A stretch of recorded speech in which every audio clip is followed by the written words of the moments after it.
This seems a little bit awkward.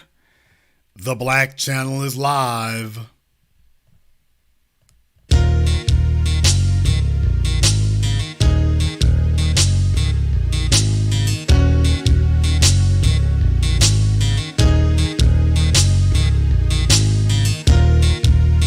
Unapologetic, unadulterated, and absolutely uncompromising. Greetings, brothers and sisters from around the world, and welcome back to the home, the haven, the stronghold, and the everlasting superfortress of intelligent black thought. We are the Black Media, and this is the Black Channel, and I am your host, your brother, your humble servant, the voice of Black America, the Black Authority, broadcasting to you live from the only historically black college and university of higher education and learning in the cosmos. You are, of course, welcome to join us. And join us you shall, because on tonight's program here, this is going to be a little bit awkward.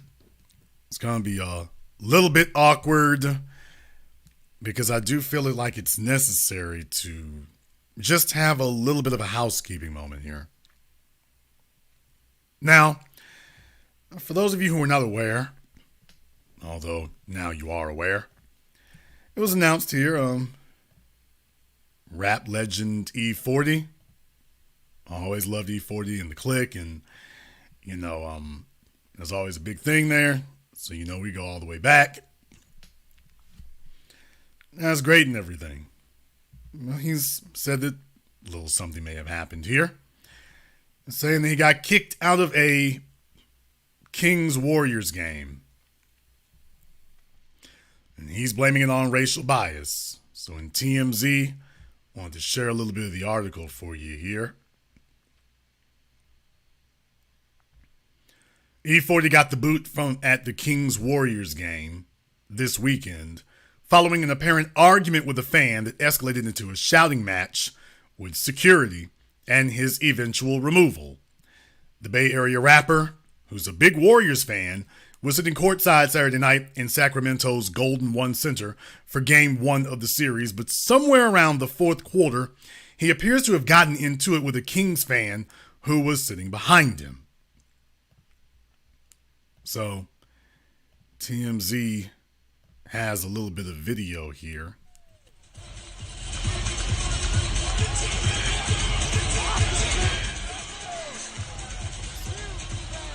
Needless to say, that's going on there.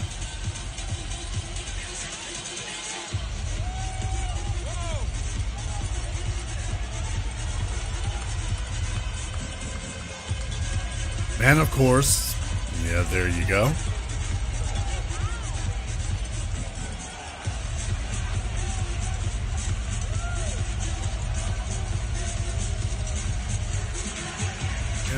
We could do something about everybody else, but you know what? It'll be easier to do something about you.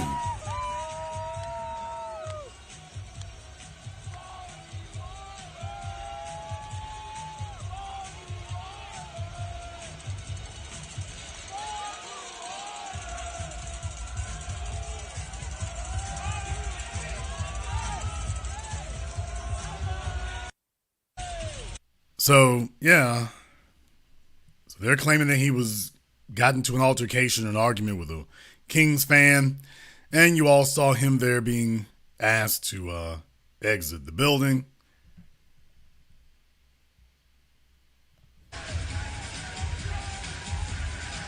There's another video here so you can see yourself get removed in high definition from several different angles.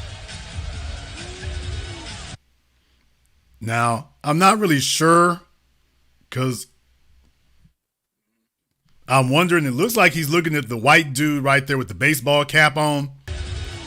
Dude looks like he wants to say something, but he didn't, so I'm not really sure. Not really sure. Not really certain. Yeah, and the little white lady next to him, you see she's looking up at the fella. So, looks like that might be the suspect. Looks like it might be the suspect there. You see, it looks like that. You see she's looking that way, and then you see her looking up at the guy. So it looks like that might be the suspect. Might be the suspect. Okay, in the chat room, you're saying that it might have been the white lady. Looked like he was looking at the fella, though.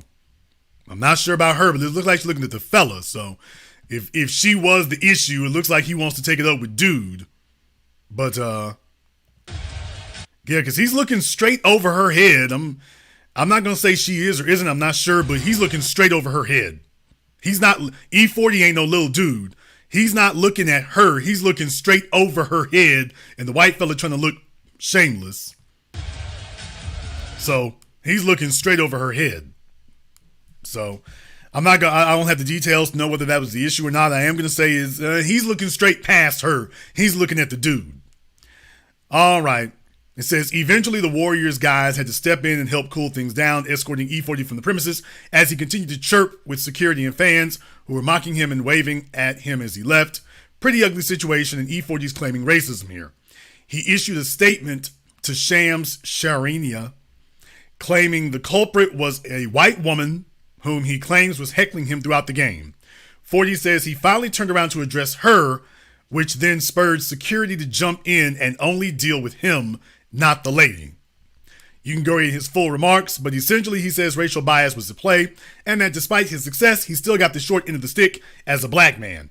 40 says he was humiliated and the whole thing was jarring. He also thanks his fans for backing him. The Kings and Warriors play again Monday in SAC.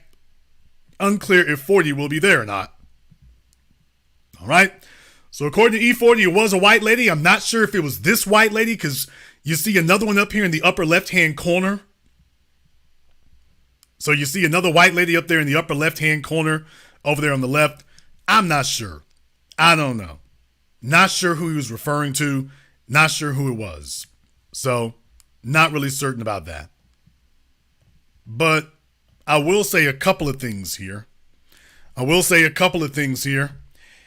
What E40 is basically telling us all is that it was a random white woman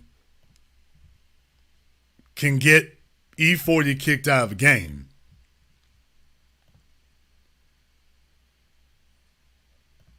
What I want to go back here to the video again.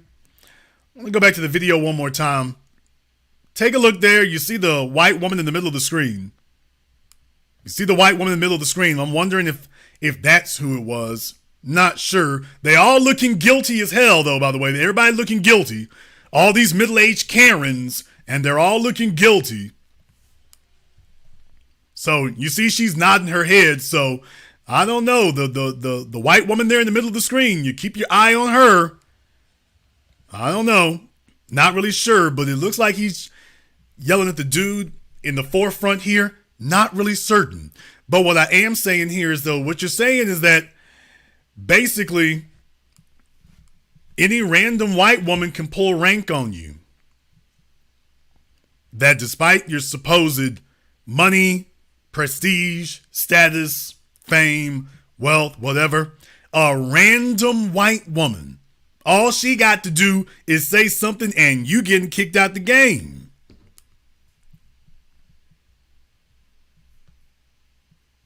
Think about that for a moment. A random white woman. This is the Bill Cosby. A random white woman. She's not rich. She's not famous. She's not wealthy. She ain't papered up. She doesn't have anything like that going on. She says the word and you getting kicked out the game. Now she's going to watch the rest of the game. She says the word and you getting kicked out. You notice they went for the most high profile black person they could, by the way. They went for the most high profile person they could. Did you get that? And you hear about this kind of thing happening with NBA players too, by the way. You hear that with NBA players.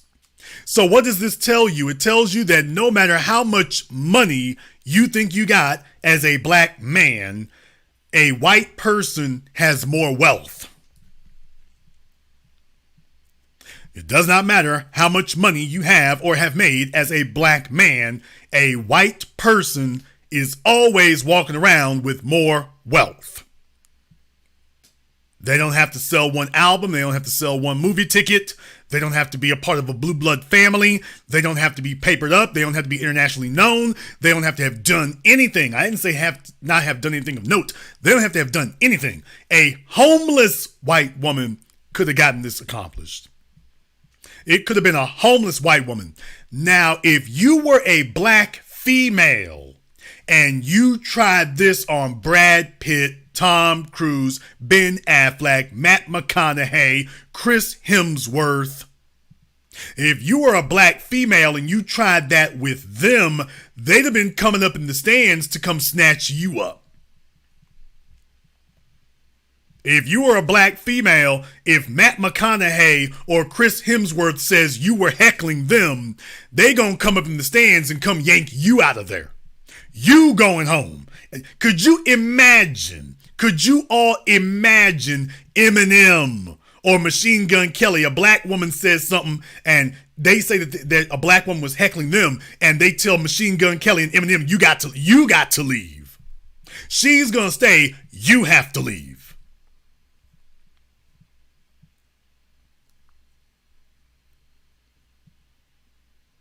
Could you imagine something like that ever happening? You'd have to imagine it because you ain't never going to see it. Because you're never going to see it. However, I've got a different question tonight. Might upset some people, but I'm going to say it anyway. Now, I've got a different question here tonight. E40, welcome to your wonderful introduction with racism. And I'm just trying to rack my mental Rolodex off the top of my head. And I am trying to remember or determine the last time that I heard E40, a.k.a. E. Fonzarelli, ever mention racism before.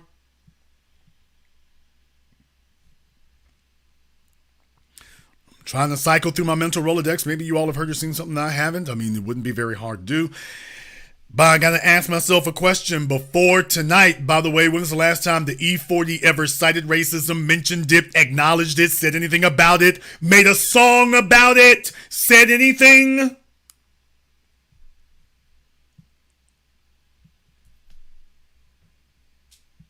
I'm just wondering if before his so-called privileges got revoked, anybody heard that?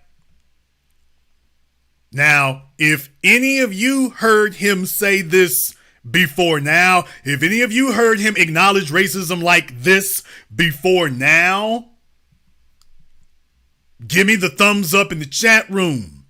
But if you haven't heard him acknowledge it before now, give me the emoji with the mouth zippered shut and hit the likes button for me. It's 4,000 people in here right now.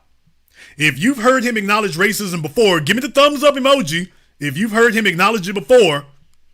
Okay, Maxwell Jenkins, there's a name you can trust. We'll take a look at that. I don't know. Some folks are going to say, well, he has in his music. I would like for them to go ahead and tell us what that is. Well, I was raised in the hood. Okay. All right. Maybe you don't understand what I mean when I say that. Maybe you don't understand what it means when I say that. Maybe you don't. Maybe you don't. I'm not talking about you just acknowledge that you're black. I ain't talking about that. I didn't say a song where he acknowledges he black. That wasn't what I said. I didn't say that. Somebody said, I think he said something about racist po-pos in a song. Okay. No, folks, I'm talking about like Ice Cube, be true to the game. I'm talking about like Ice Cube, be true to the game. I'm talking about things like that. Somebody's going to say, well, I heard a line in the song once. I mean, one time he had one line in the song where he said he was black. Okay. All right. All right.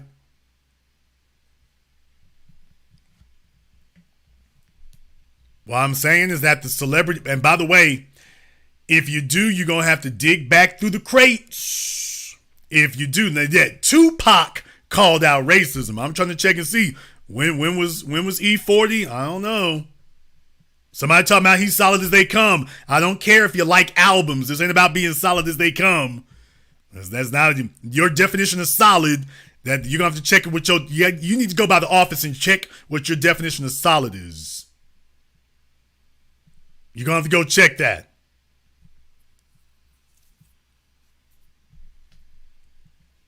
And then once you've reviewed the albums, then the next thing you got to do is start reviewing their interviews.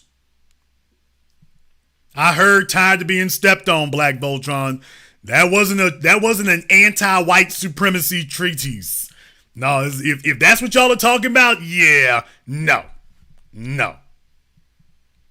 Okay, "Tired of Being Stepped On." Okay, that's about being Poe. Okay, there you go. Yeah, I thought it was like that. Yeah, that's what I thought it was like. I thought it was like that.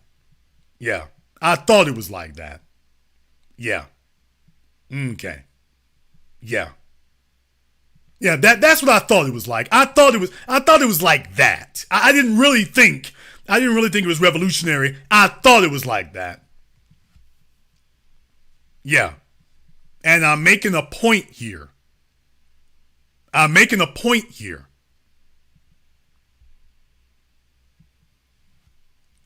Because I want you to understand that as these dudes have gotten older, they've gotten quieter, in case you didn't notice. I want you to understand that as these dudes have gotten older, they've gotten quieter. Because the first thing I can tell you is, when did he ever do it before? My next question will be, when has he done it recently?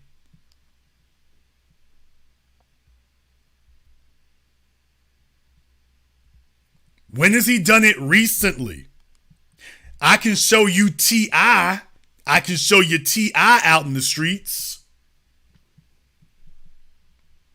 I can show you some folks who was out in the streets. I'm asking where E40 was.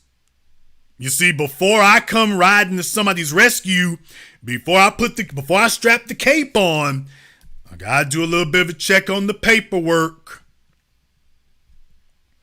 I got to do a little bit of a check on the paperwork to find out, what's going on.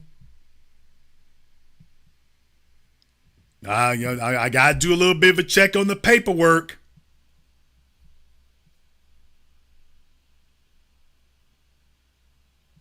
Understand that. I got to check on that.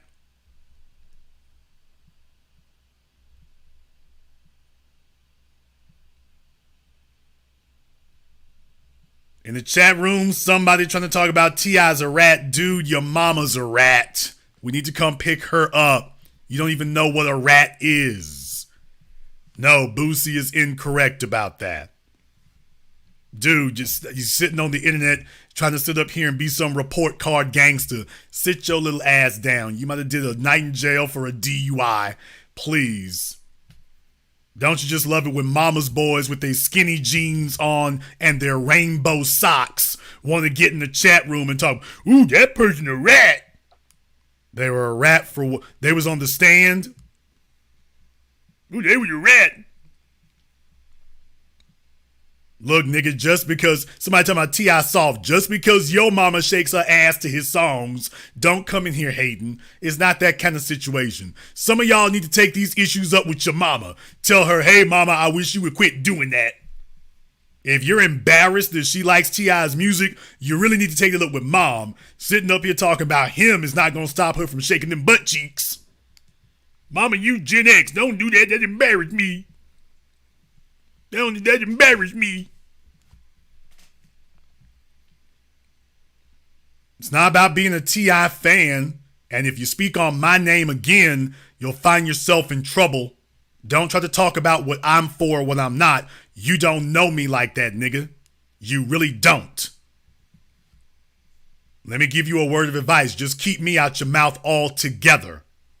What I'm talking about is what's real. I've had my criticisms of T.I. I've had my criticisms of T.I. in the middle of George Floyd, by the way, but I am not going to discount the fact that, by the way, after Trayvon Martin, T.I. was in the streets.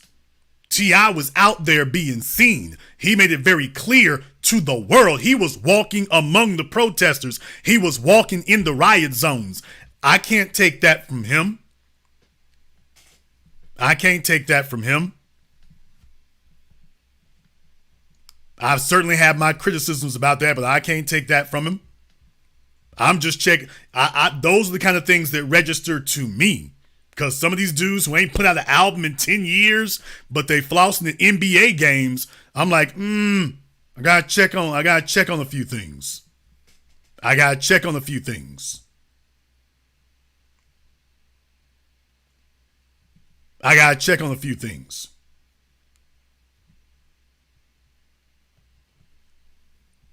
So that's the kind of thing I take a look at.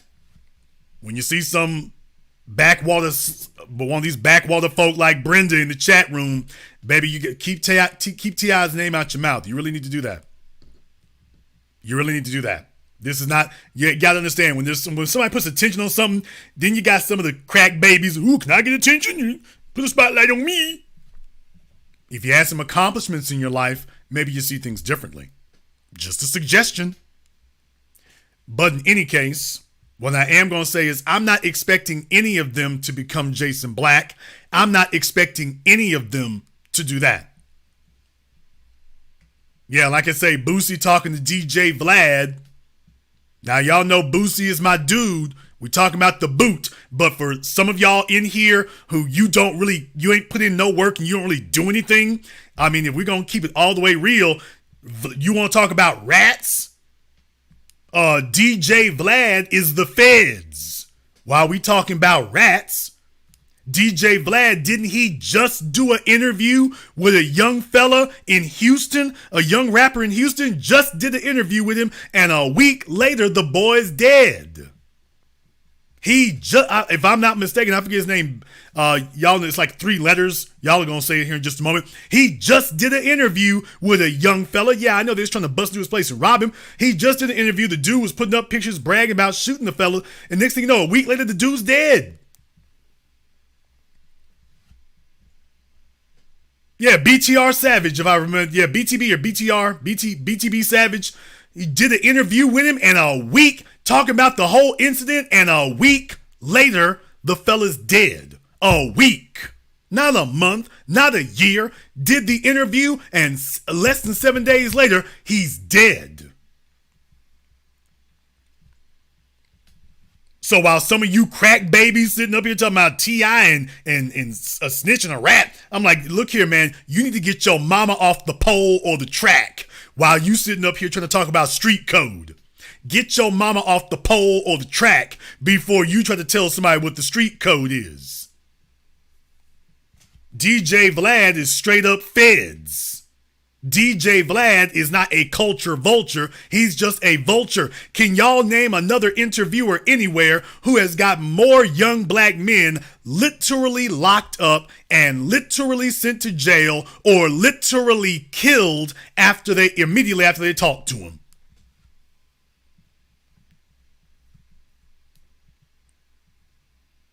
You tell me when's the last time you saw that.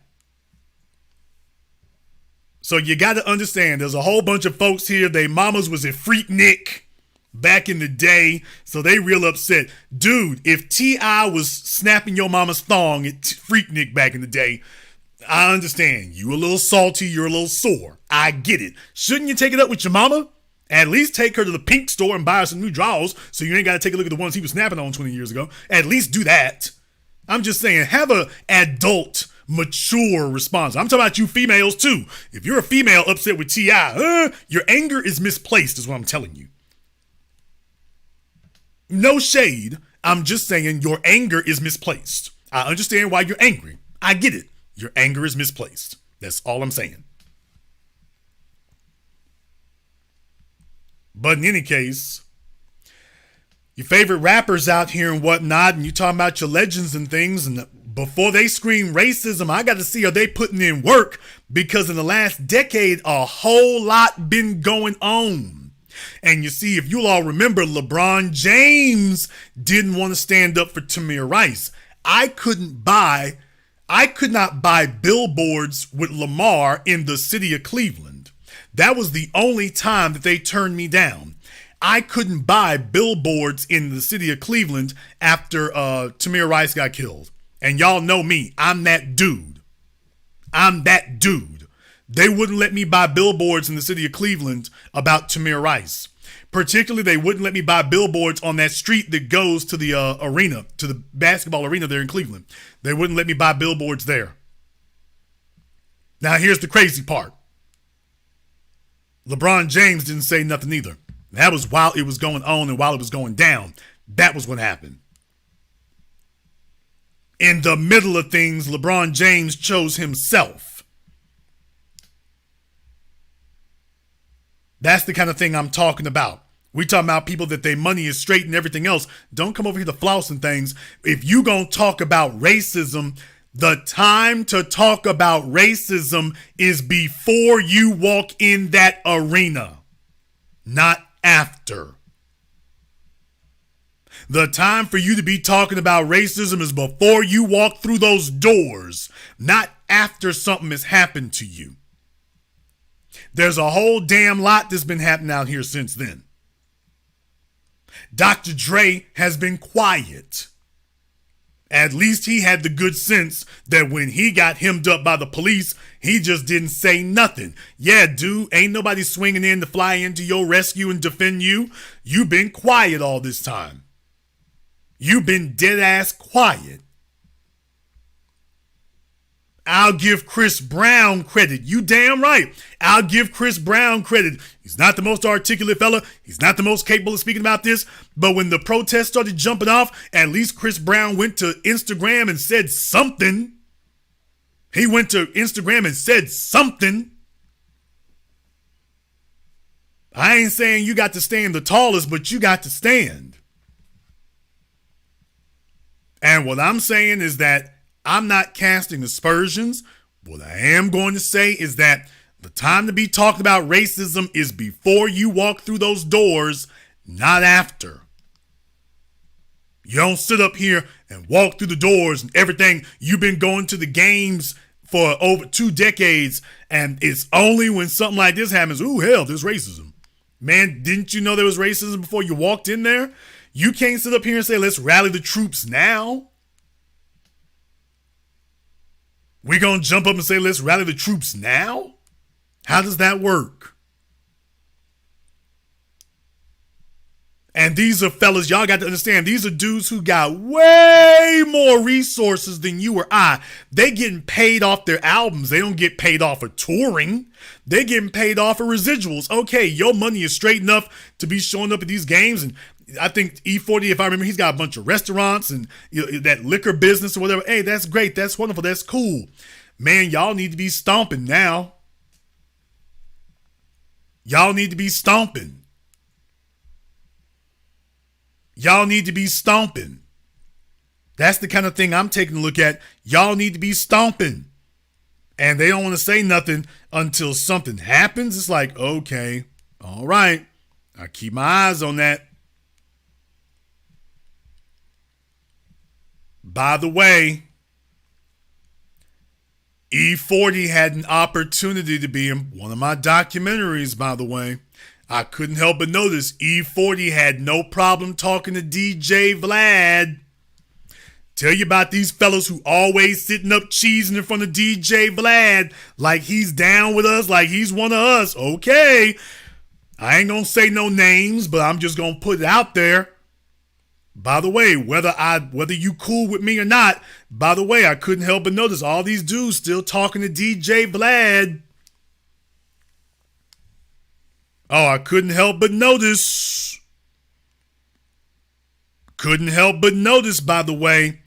DJ Vlad these niggas come running like dogs.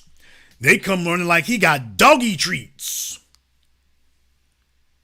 Black folk call him and all of a sudden, we can't really fool with you. We can't return your phone calls. Well, in his case, they did return our phone calls. They just said no. I'm like, okay, you know what? That's great. Go back over there and go talk to the feds. Go ahead and see if you can get the feds to do anything on your behalf. So when our celebrity class wants to cry racism, I gotta tell y'all, for our celebrity class, by and large, I got a deaf ear for that. Let me tell you something. There's a reason that we all got respect for Kyrie Irving. Kyrie Irving didn't wait until he was in a bind to say something. Kyrie Irving is saying something in the middle of a contract when the money is still there, when all eyes are on him. He didn't back down. We can't do nothing but respect that when we see and hear something like that. We can't do nothing but respect it because he's saying something now. And oh yeah, he ain't LeBron. He ain't moving LeBron money. And he didn't make LeBron excuses. He said what he had to say. He took the heat. He took the blows. He walked through it, and he's standing tall. And we respect him for that. We respect all of them who have done that. There's a reason why Kaepernick is an icon. He took the hits at the top of his game. He didn't wait till later. He took the hits when he was on top. You got niggas who ain't on top. They all the way over and ain't said nothing. But they showing up on DJ Vlad, they're showing up on Sports Center, and they get real vocal when white supremacy puts a size 12 up their rump. They get real vocal.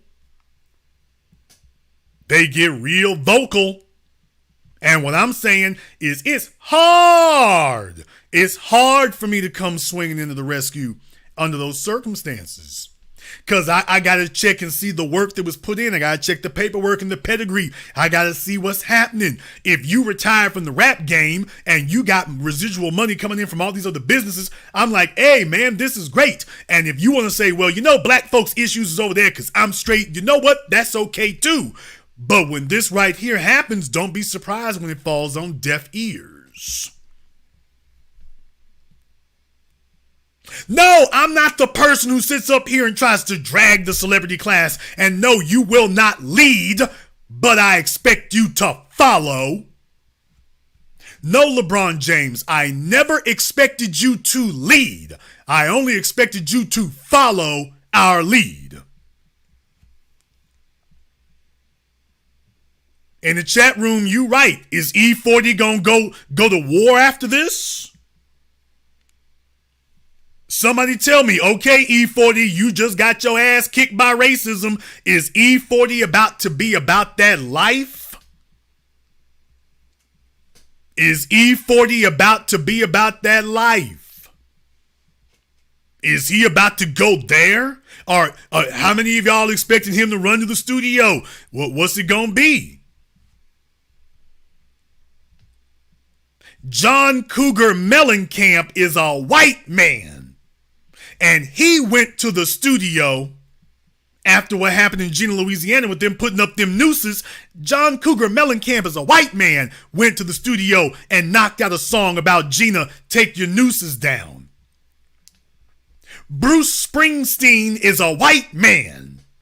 And he went to the studio for Amadou Diallo, 41 shots. Bruce Springsteen's a white man, and he found his way to the studio for Amadou Diallo. And you think I'm gonna give a pass to these old privileged little niggas over here? Oh, I'm not supposed to remind y'all of that, by the way. So I'm just wondering, E. Fonzarelli, E40 Water. We on the way to the studio? What we gonna do? Or you done put out your statement and whatnot, and the situation is, that was racism. They kicked me out. That's racism, bro. It's racism. It's racism. Okay, is we going to the stew dizzy?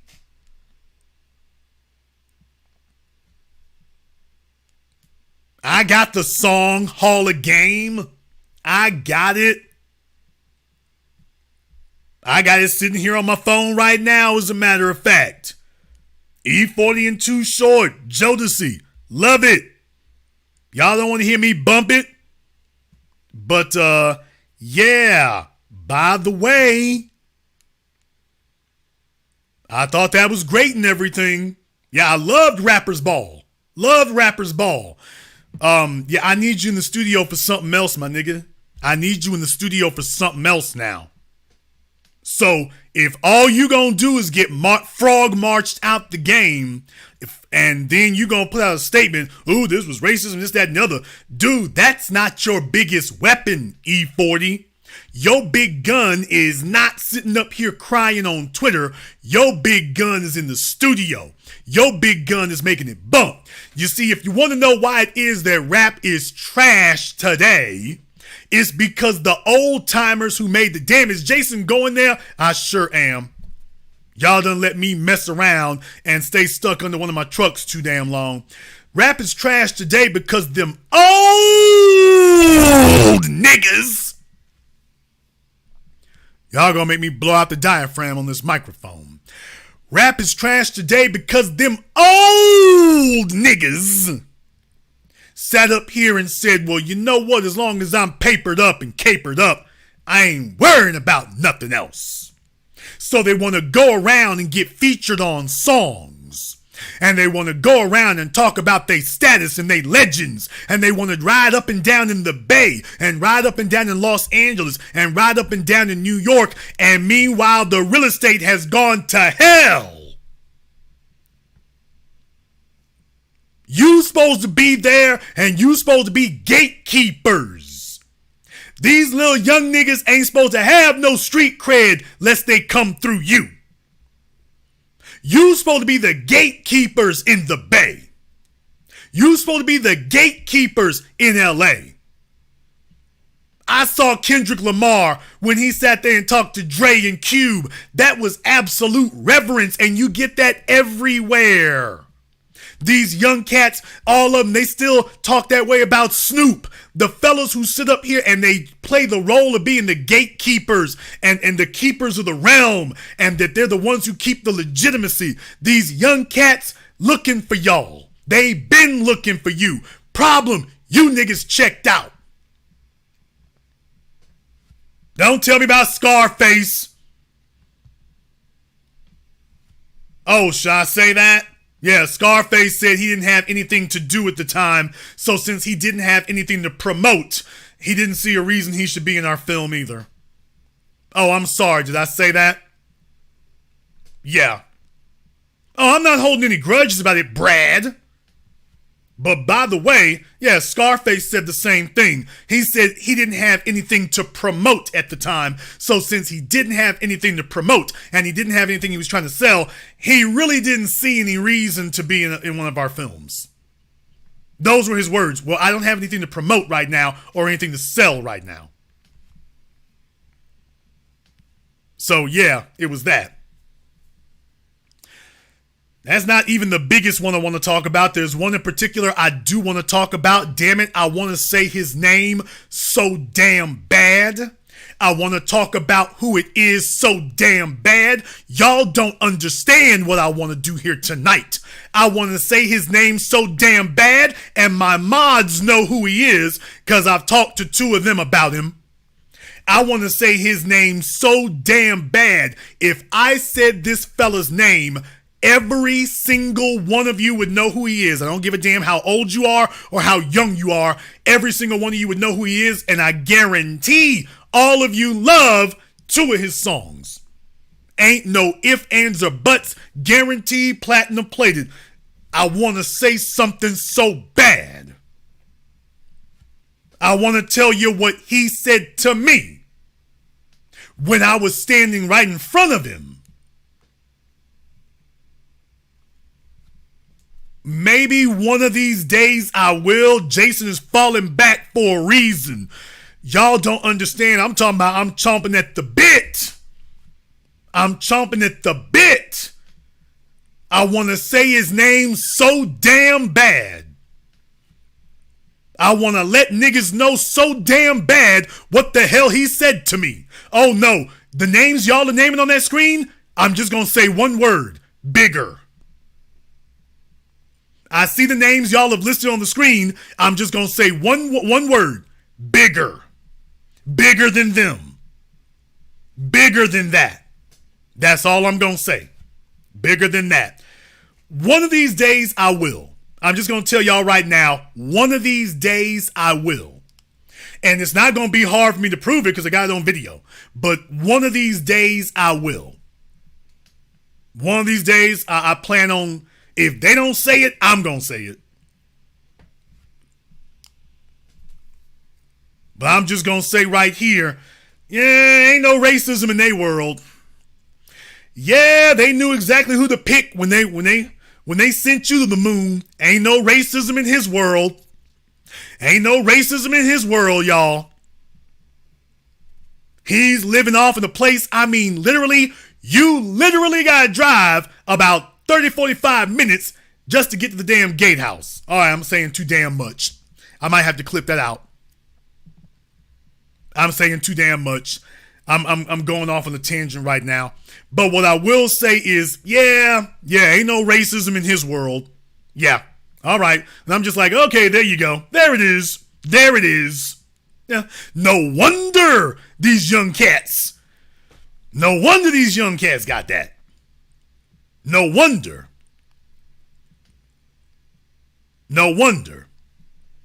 Rain love, because it's my damn program. I can say whatever I want to. Unless you talk about them. In their case, the reason why they said it is because I know people. Okay, that's fine, but I'm not going to sit up here and necessarily do something untoward, but I am going to say, by the way, I heard that.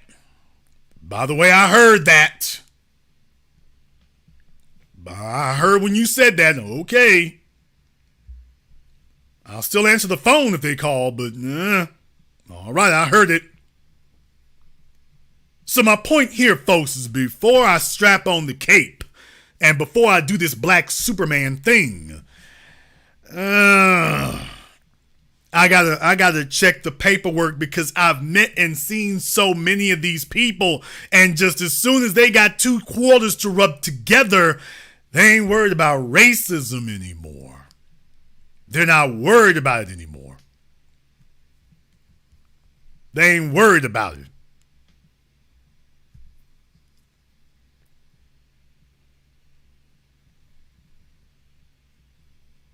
So when I see that word thrown around and whatnot, the first thing I say is, because they wasn't doing it beforehand and they ain't really saying nothing after the fact.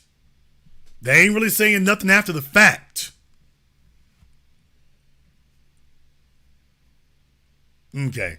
I'll only drop this one thing for you all. It's not any of the little druggy rappers. This is one. This is one before the mid-90s. Before the late 90s. No, not mid-90s. Late 90s. This is before the late 90s. This is before the late 90s. And that's all I'm going to say. But it's not one of the little druggy rappers. And it's before the late 90s. Before that. And I'll just leave it there.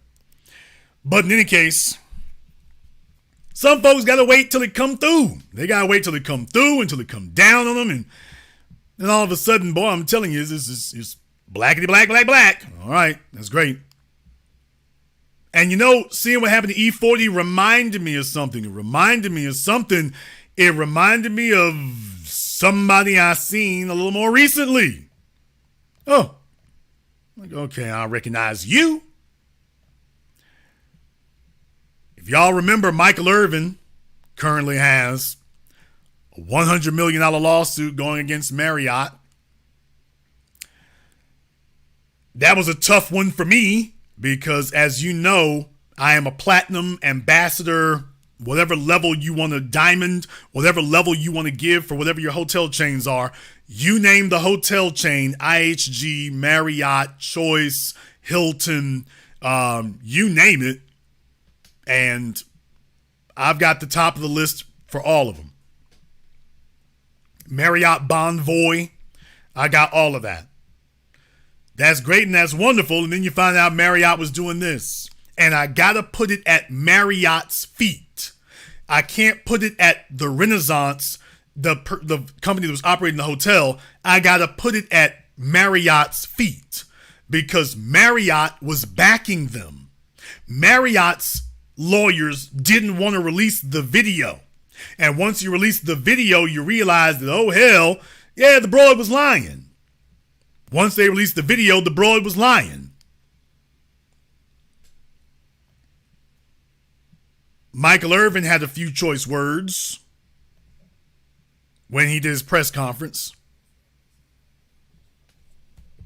That I've gotten from everybody, from people and from friends. And I'm not talking about just in this moment. I'm talking about over the years. People that have followed me my whole career, the peaks, and certainly through the valleys. But this sickens me. This sickens me. Because in this great country, this takes me back to a time where a white man would accuse a white woman would accuse a black man of something. And they would take a bunch of guys that were above the law, run in the barn, put a rope around his foot, and drag him through the mud and hang him by the tree. Not a thought about what would happen, not an investigation, not after repeated attempts of people trying to go and say, guys, here's what really happened. Here is what really happened. Here are witnesses that'll say this. Here's witnesses that'll say that. And so we don't want to hear. So I'm very glad to hear this. And in Michael's case, I'm going to be a little charitable because Michael has been calling out some of the things that he recognizes as racism in the league. I'm not going to make him Malcolm X, but he's been calling out some things.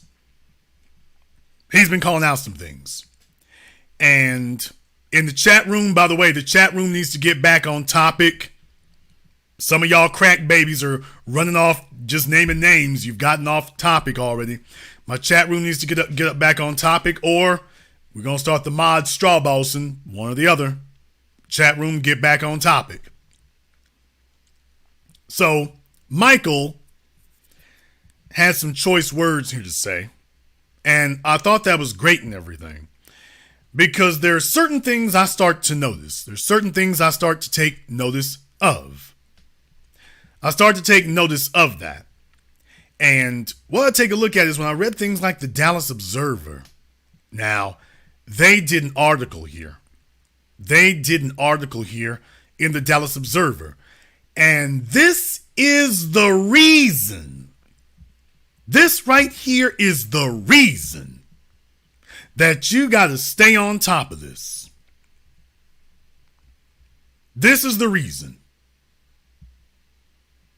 The reason why you have to stay on top of racism and you can't come in Johnny come lately is because their program is running all the time. Their program is running all of the time. Take a look at this article.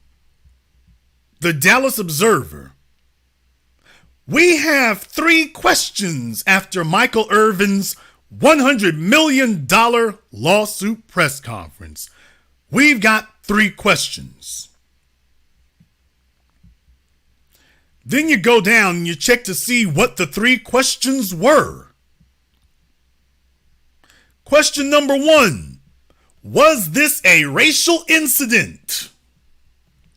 Now listen to what they had to say about that.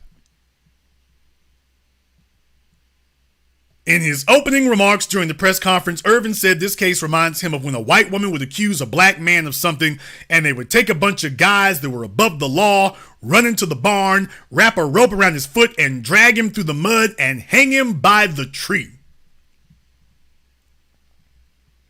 The identity of the accuser is still unknown, although it has been reported the accuser is female. Later on in his remarks, Irvin said, quote, I couldn't even tell you what she looked like. I don't know. After explaining that he meets many people as he enters and exits hotels throughout the football season. The race or ethnicity of the accuser has not been identified by Irvin, his lawyer, or the eyewitnesses. Now, Michael Irvin didn't say he didn't see what race she was. He said, I couldn't tell you what she looked like. So there's a difference between telling you I couldn't tell you what she looked like and saying he didn't know that this was a white woman. But this is what the Dallas Observer did. Now, here's the other issue. The other issue is that doesn't matter. That doesn't matter at all. And the reason why that doesn't matter is because Michael Irvin's real gripe here is, yes, against the hotel. And yes, certainly you want to talk about Renaissance. But at the same time, this is going to be a situation where we're talking about Marriott. We're talking about Marriott. We're talking about Marriott here. And Marriott's actions of not wanting to release the video. Marriott was asked by Michael Irvin's lawyers if they would go ahead and release the video so that they could show people what exactly is it you claim happened. What exactly is it you're claiming occurred? And don't you all know that Marriott went to work and said, we're not going to release the video. We're going to accuse you. They said, we stand by our hotel operator and we stand by our employee. That was what they said. After they had seen the video, they said, it clearly shows sexual assault. It clearly shows that. To which Michael was like, no, that didn't happen. Michael was like, that didn't happen.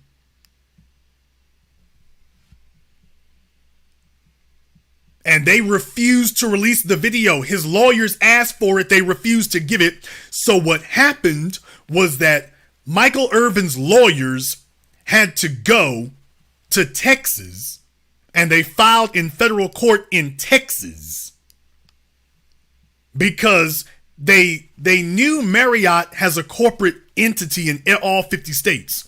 But whoever it was who was operating the hotel, that was who they wanted. Whoever was operating the hotel, that was who they wanted. And they didn't know where they were headquartered out of, and Marriott wasn't helping. So his attorneys had to go investigate where that was happening, where they were out of. That was what they wanted. So they wound up filing a lawsuit in Texas. So that they could they knew that they couldn't win a case against them in Texas. And so they only filed in Texas so that they could get the subpoena to demand the video as quickly as possible. So they sued Marriott, and then they took it to federal court in Texas simply so they could do the discovery and get their hands on it as quickly as they possibly could. Because Marriott wasn't helping. Marriott wasn't helping.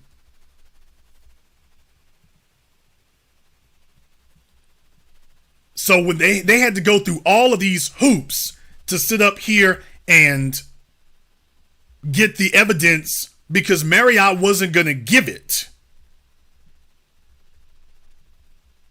Marriott wasn't going to give them anything.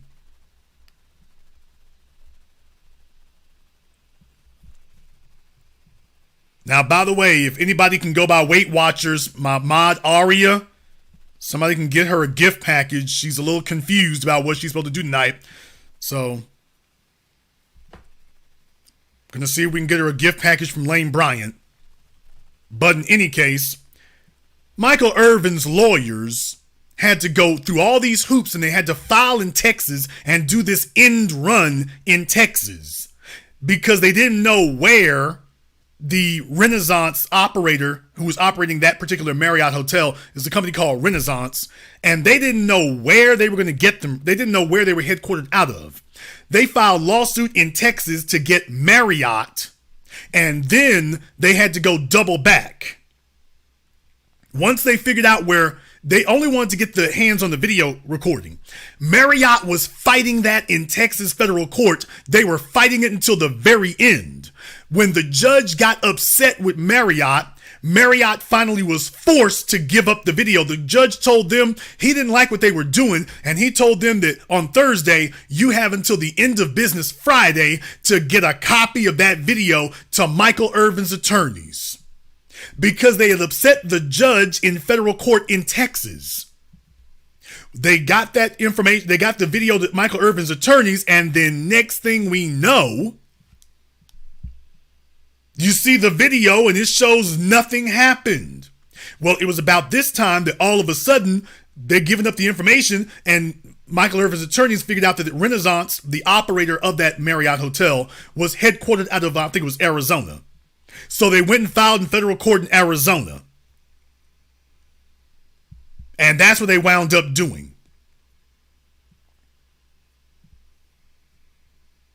Now, you think about that for a few moments. How many of you can afford to file a lawsuit in federal court just to get your hands on evidence? Not because that's the court you need to be in, but just so you can get your hands on the evidence. Do you realize how many of you can afford to do that?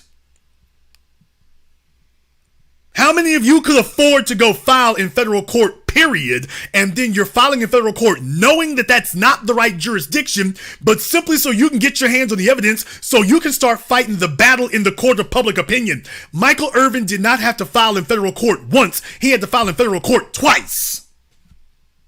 Do you understand that? He had to file in federal court not once, but twice.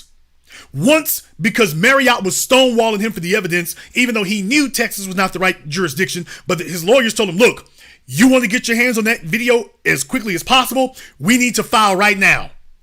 Even though we know we can't complete the case, once we get our hands on the video, we will immediately file to dismiss the case without prejudice, and then we'll refile wherever Renaissance is headquartered. But Marriott stonewalling us, we got to get our hands on that video. We'll go ahead and do it now. How many of you could afford to do that just to get your hands on the damn video that shows you didn't do nothing? Of course Marriott knows they're going to lose. Of course they're going to lose. But the real thing is, and here's what I think Marriott said, well, how much money could Michael Irvin really have? Maybe he's broke. Maybe he's smoking it all up still. Maybe he doesn't have any money. So if we just stonewall him, he probably doesn't have the means to sue us. Let's see what happens. They found out, oh, his paper's good enough to sue you. Then they just started stonewalling. Marriott figured they was going to be able to do this for another 2 or 3 years. They didn't realize Michael went and found him a good attorney. Next thing you know, he's got y'all in federal court in a couple of weeks, not a couple of years. And what I'm saying is, take a look at this damn article on your screen from the Dallas Observer. They said we have 3 questions for Michael Irvin about his press conference, his lawsuit press conference. First question, well, was it racial? Second question, what role did alcohol play? Man, now I wonder if they mean alcohol from the woman who accused him. I wonder if they mean alcohol from the woman who accused him. What role did alcohol play? During the press conference, McCathern, that's his attorney, said that when Irvin was in the hotel's lobby area, he was drinking water. One of the witnesses speaking at the press conference, Byrne Davis, recognized Irvin and offered to buy him an alcoholic beverage, which the witness says, Irvin declined, citing his ESPN television work in the morning. So he was at the hotel's lobby. There was somebody who offered to buy him a drink. He turned it down because he said, hey, I got to go to work in the morning. I can't do it right now. Got to go to work in the morning. So we have a witness who said, yeah, I tried to buy him a drink. He turned me down. Irvin's alcohol consumption prior to arriving at the hotel was not discussed during Wednesday's remarks, however. On Wednesday, February 8th, Irvin gave a phone interview to local sports radio 105.3 The Fan. In the interviews, Irvin said that he didn't recall the encounter with the accuser because he said, quote, I had a few drinks to tell you the truth when he met former Cowboy player Michael Brooks for dinner earlier that evening.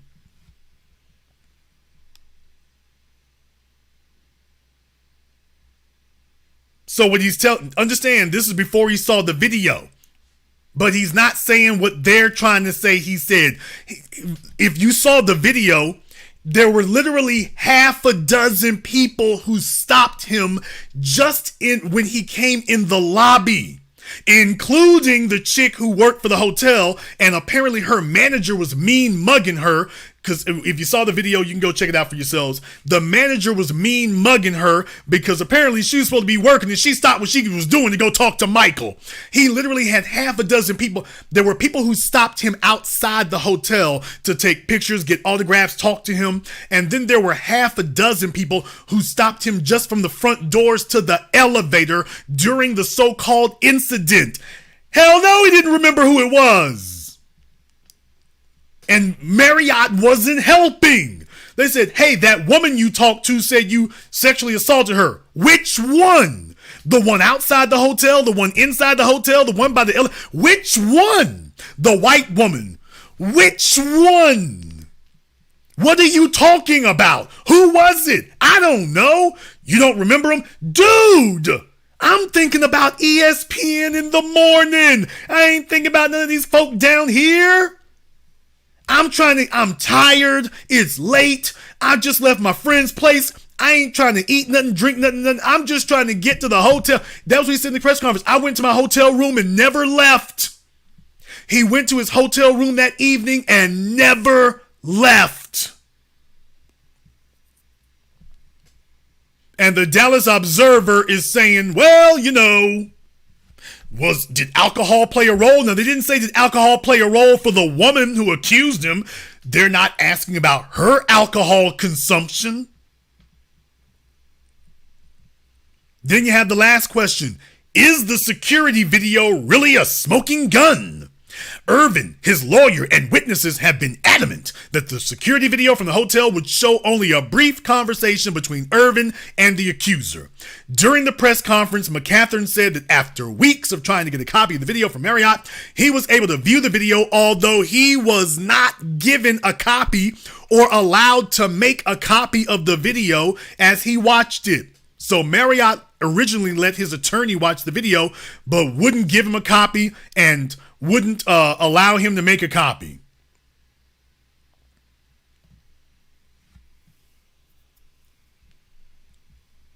He said the video shows Irvin touch the accuser 4 separate times in the span of about a minute and a half. Twice to shake hands at the beginning and end of the encounter, and 2 additional touches of the woman's arm as he was talking and laughing with her. The witnesses present also reported seeing nothing untoward from a physical perspective, especially as they explained, the accuser was allegedly laughing and acting jovially through the conversation. Now, Dallas Observer says allegedly. They're saying that makes it sound like it's unsure.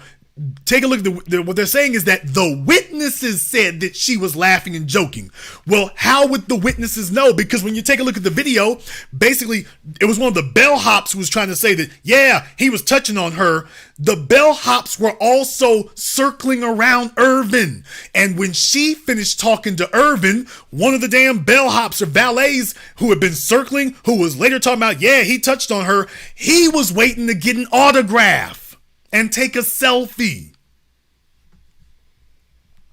Literally everyone that Michael passed was trying to get an autograph or a selfie from him. So when they say that she was allegedly laughing and acting jovially, well, who said she was? The witnesses said she was, but the Dallas Observer says, well, it's alleged.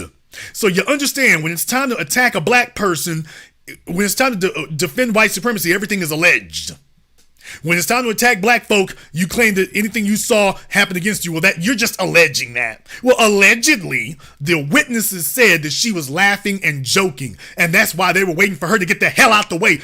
Any of you from big cities that have big sports teams where athletes show up all the time, y'all know what it's like at the restaurants, at the clubs, at the certain hotels. You know when they show up, and you know what it's like when they show up somewhere in public. Everybody swarms them and people are circling around them. As soon as he stops talking to one person, another person runs right up on him. So, and Michael is trying to be nice. He's trying to be congenial. He's, hey, okay, you don't want to be that fella. Because think about this. If he had told all of them, hey, I ain't got time to talk to y'all, I'm going to my room, they would have shown up on Instagram saying Michael Irvin was being an ass and was being rude. That's what they would have said. If Michael had just ignored them all and just walked past them and went to the elevator, then the sports media would have had it on video and they would have said Michael Irvin was just being rude to everybody. Tom Brady wouldn't have done that. Tom Brady would have signed autographs, and Tom Brady would have talked to them. That's what it would have been. Troy Aikman wouldn't have done that. Troy Aikman loves his fans. Michael Irvin, take a look at how rude he is. A prima donna. He has a big job with ESPN. He doesn't do much of anything. Okay, so Michael didn't walk past him. He talked to every person that he saw. He was congenial. Everybody was happy with him. That's why immediately when the allegations were made, he had 3 white men who were the witnesses who said, hey, I talked to him. I shook his hand. I was there. I was watching the whole thing unfold. That didn't happen. Okay, he did all that. Everybody's happy. Now it's, oh, well, you touched somebody. See? You can't win. Damned if you do, damned if you don't, damned if you try not to.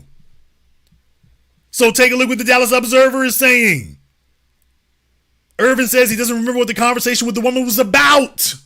And the video seemingly did not include audio of the conversation. It's fair to wonder then if it was Irvin's words, not his physical actions, that compelled his accuser to report the incident to hotel management. Irvin ended his press conference comments by saying, I know I didn't do anything wrong. Yet, as he has said on record multiple times over the past month, he also doesn't know what he said during the interaction. Okay, but the Dallas Observer isn't putting the onus on Marriott. They're putting it on Michael Irvin. They're not putting it on the person making the accusation, the entity making the accusation. They're putting it on Michael. Okay. But if Michael was making an accusation against Marriott, guess who they would put the onus on? Michael. They wouldn't say Marriott needs to explain this. Marriott needs to defend themselves. Marriott hasn't given out any evidence. Marriott hasn't given us a reason to believe them. It would just be, well, Michael, you got to prove it. So wait a minute. If somebody accuses me and I'm black, I have to prove it's not true. Yep. And if I accuse them and I'm black, I still have to prove that it's true. They don't have to prove it. I got to prove it. Yep. So when you're black, the onus is on you, whether you are the accused or the accuser. Folks, I saw the video myself. It's on YouTube. By the way, it's been there for a month.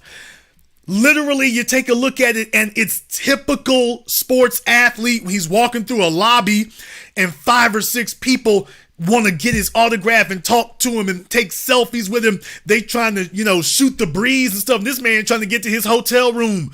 He's just, hey, and he's not being rude to anybody. So just from when you see him get out of the valet and get inside the building,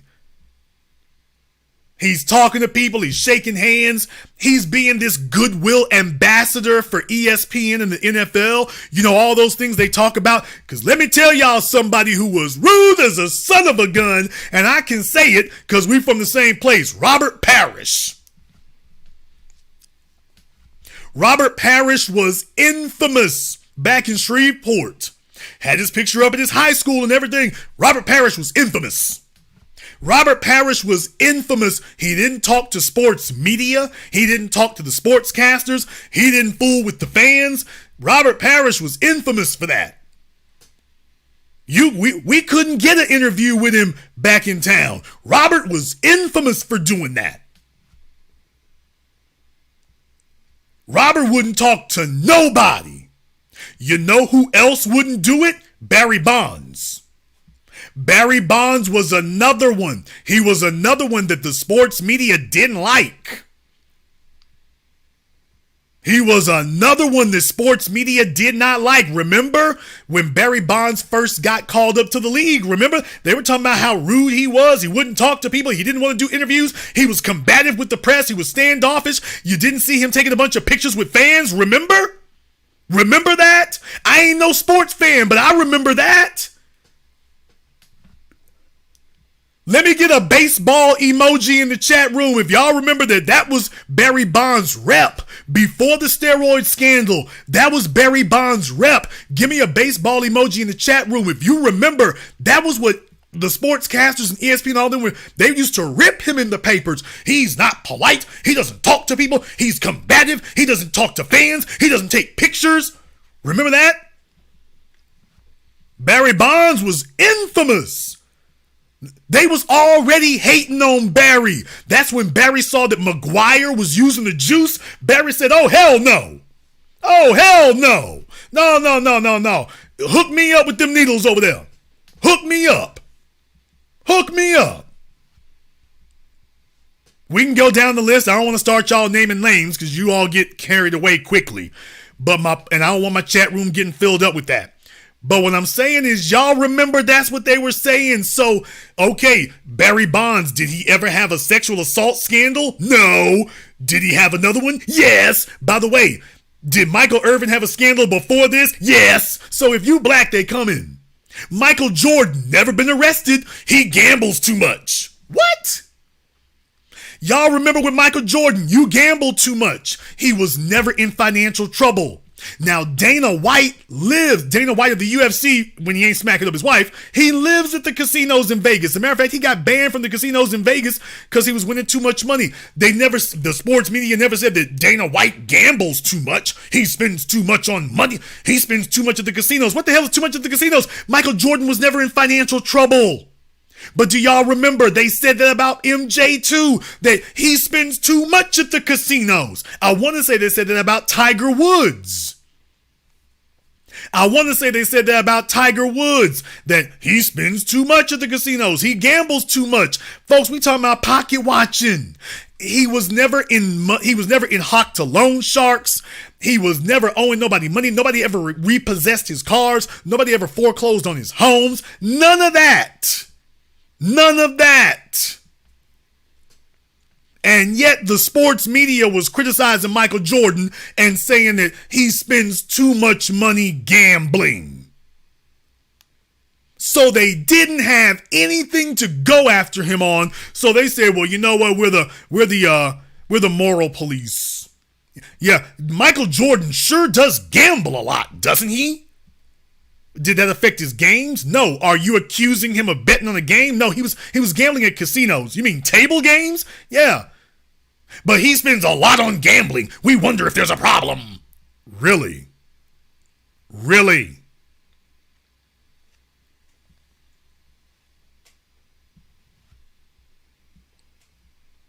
So anybody who walks out here and acts like you don't see racism, they never asked where Michael Jordan's white counterparts, because he had no counterparts, but his white counterparts on other teams or on the team he was on, nobody ever asked what they spent the money on. Hey, you spend too much gambling. Nobody ever said you buy too many socks. Think about that for a moment. If you spend a bunch of money, you spend too much money. If you don't spend any, you're not reinvesting in the community. So what I'm saying is that you got to have 10 toes down and have your finger on the pulse of the street and to the people and to the soil before them folks come for you. And in Michael's case, I'm not saying necessarily that wasn't the case, because like I said, I do know that he said some words about back in January, as a matter of fact, I want to say. Back in January, he was talking about, he thought the NFL was acting racist towards one of the coaches in the NFL. That, I think he said that in January. In February, this happened. If I'm not mistaken, because I want to say I looked it up tonight, on the NFL Network or ESPN, he had made a comment about he thought the NFL was being racist toward one of the coaches. That was in January. In February, he got caught up. In February, he got caught up. He says this in January, February, yeah, you off TV. For something I said on TV? No, it's not for something you said on TV. Something else happened. And Marriott's going to stand by it. So, yeah, we got to yank you off TV. I'll be damned. I'll be damned. Y'all can go Google that if you want to. I'll be damned. Okay. They ain't kidding. They ain't kidding. So if you're black out here and you diddy bopping around and you want to talk about racism after they come get you, it's like, okay, it's going to be real damn hard. Everybody needs to be out here stomping on it. Everybody needs to be out here saying something about it, because they're going to come get you. At some point, they're going to come get you. That's what it's going to be. No, they didn't say, the sports media never said a word about Brett Favre's spending habits. His spending habits were never the topic of discussion. Ain't going to be. His spending habits were never the topic of discussion and never gonna be. Ain't gonna come up. Ain't gonna come up. So that's what I'm saying now. When I got folks who jump up here and whatnot, I'm like, okay, man, is this your first time recognizing racism exists? Have you been on the job about this? Furthermore, will you be on the job tomorrow? Are you gonna be on this tomorrow? Or is this a one and done? We see you tonight and then we won't see you again. As long as they let you back in the arena, everything's fine. Because I'm like, hey, if this arena has a racism problem, do I really need to be going back there? If you're going to tell me that this arena has a racism problem, then the next thing I got to ask is, do we need to be going back there? Because if you show back up next week and everything's sweet and everything's cool, well, then it's a good thing we all didn't get ourselves in a fluster over it. It's a good thing we didn't. Our black celebrity class out here, they do a whole bunch of that. They do a whole bunch of that. And let me be clear, I am not saying that it justifies mistreating him. I did not say that. I'm not saying it now.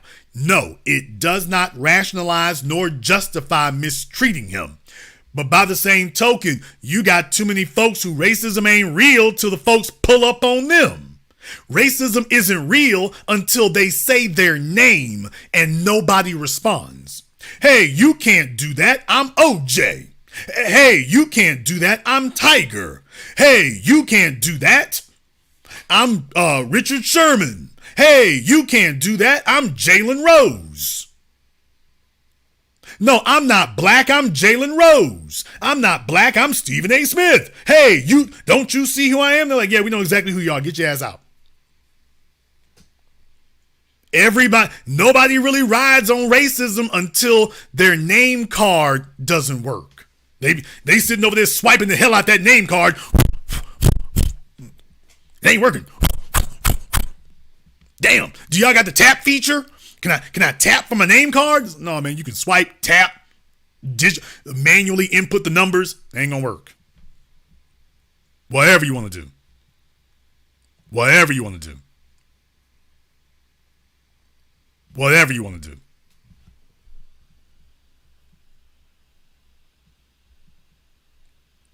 That's the point. So I'm just making sure that people understand that. I just want to make sure that people understand that. Because when you have a situation like this roll up, man, y'all, this is why y'all need to be out here and stuff. You're not a part of black society until you want to leave the house. Y'all think about this for just a few moments here. Y'all think about this for just a few moments. Y'all remember Dre was just rolling down the damn street. A random white man accused Dr. Dre of having a gun that he didn't have. The police yanked him out the car, put him in handcuffs. Never did go get the white man for filing a false report. Never did go get him for that. Never did. Never did go grab him. Every time you turn around, these people got the ability to pull you if they want to. They got the ability to pull you if they want to. If they want to do that, they can do that. Then when something happens, all of a sudden folks want to come running to the rescue. They call in the cavalry. And the way I'm looking at it is the cavalry is on appointment only. It's on appointment only. You can't sit up here and jump up because it's your turn. See, that's the difference right there. Is for those of us out here in the fields, we understand any day you get up, it's your turn. Any day. Any day you get up, it's your turn. It can happen at any time.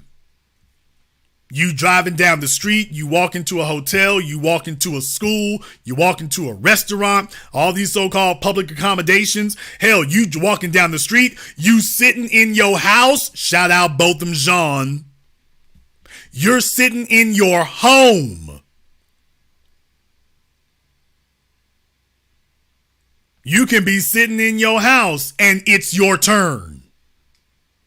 Do you understand that?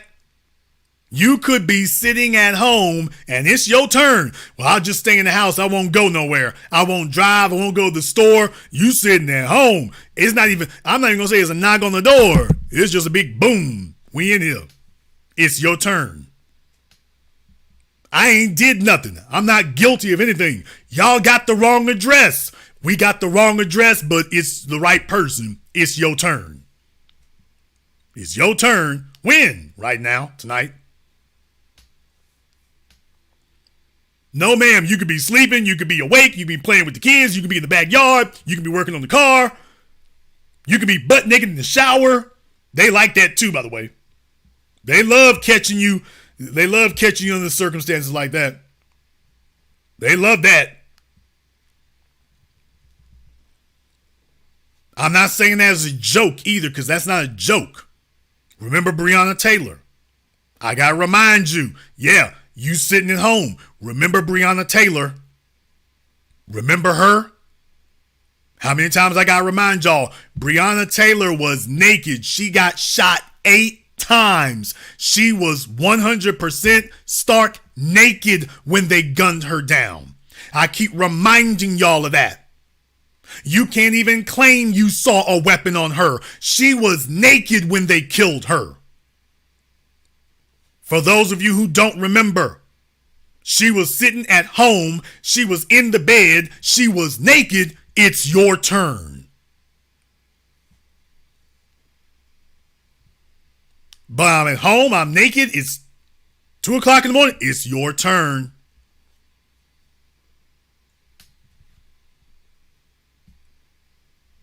And then your celebrity class is out here quiet as hell. Ain't said nothing. When these folks come and grab them somewhere, then they black for about 2 seconds. As long as they getting threatened with jail, they black. As soon as they take the boot off their necks, they ain't. Shout out ASAP Rocky.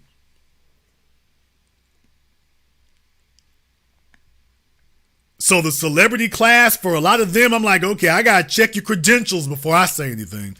I got to check them. As far as I'm concerned, if you ain't been stomping against racism, don't yell it now. If you haven't been stomping against racism, don't yell it now. Don't yell it now. If you were cool with it, if it wasn't that pressing before, don't yell it now. And you're going to have to earn the right to say it after this. Not only can you not say anything now because you've been quiet, you can't say anything in the future until you earn the right to do so. You're going to have to earn that. And if you can't earn it, well then guess what? There's not going to be nothing said. But enough playing around, because these folks want to sit up here and act like they live in the gated community. They live on the great side of town. It's all good and balling. They rolling in their Rolls Royces and whatnot. And well, I ain't got to worry about racism. That's a problem for the rest of y'all. That's an issue for the rest of you. It's not an issue for me. That's one for y'all. So we out here on our own till something like that happens. Then all of a sudden you putting out press releases and holding press conferences, and I'm having difficulty hearing it. I'm having difficulty hearing it.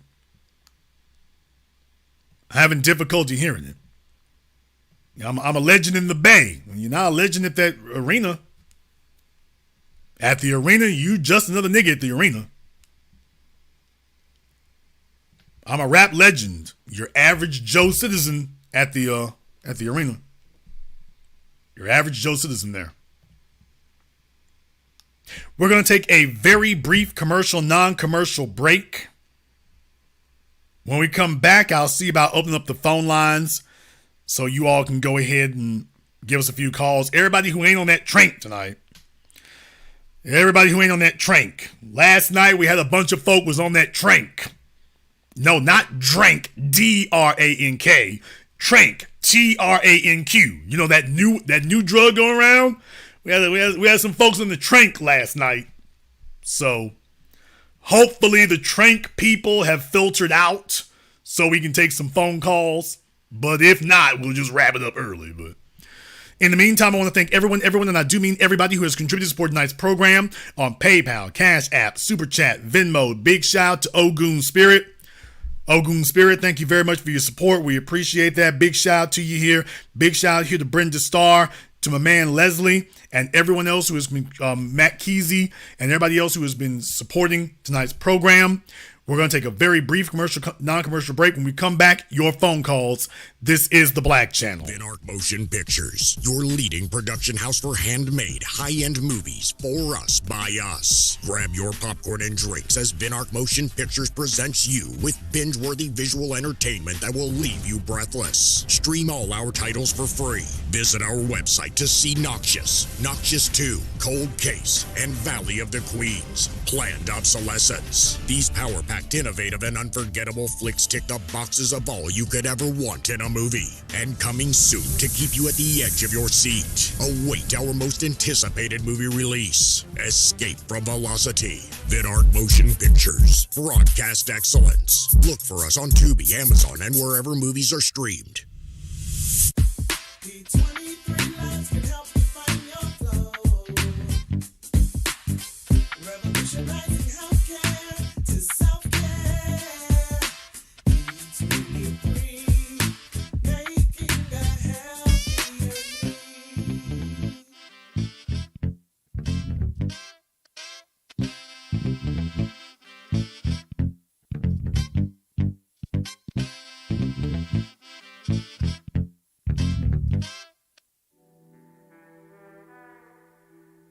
Order yours today to experience all the benefits of Ash Kickin' Natural Body Butter. With skin so smooth and soft, you'll thank us for it. Shop Ash Kickin' online. That's ASHKICKIN.com.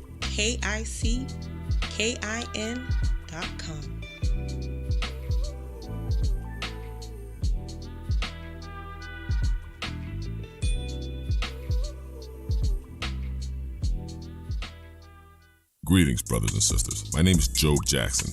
I'm a foundational Black American, and I entered the field of IT with the goal of helping the family globally. The industry's been changing, and I've learned a lot. But how did we get here? How do we navigate issues we face in the workplace? How can we get our house in order?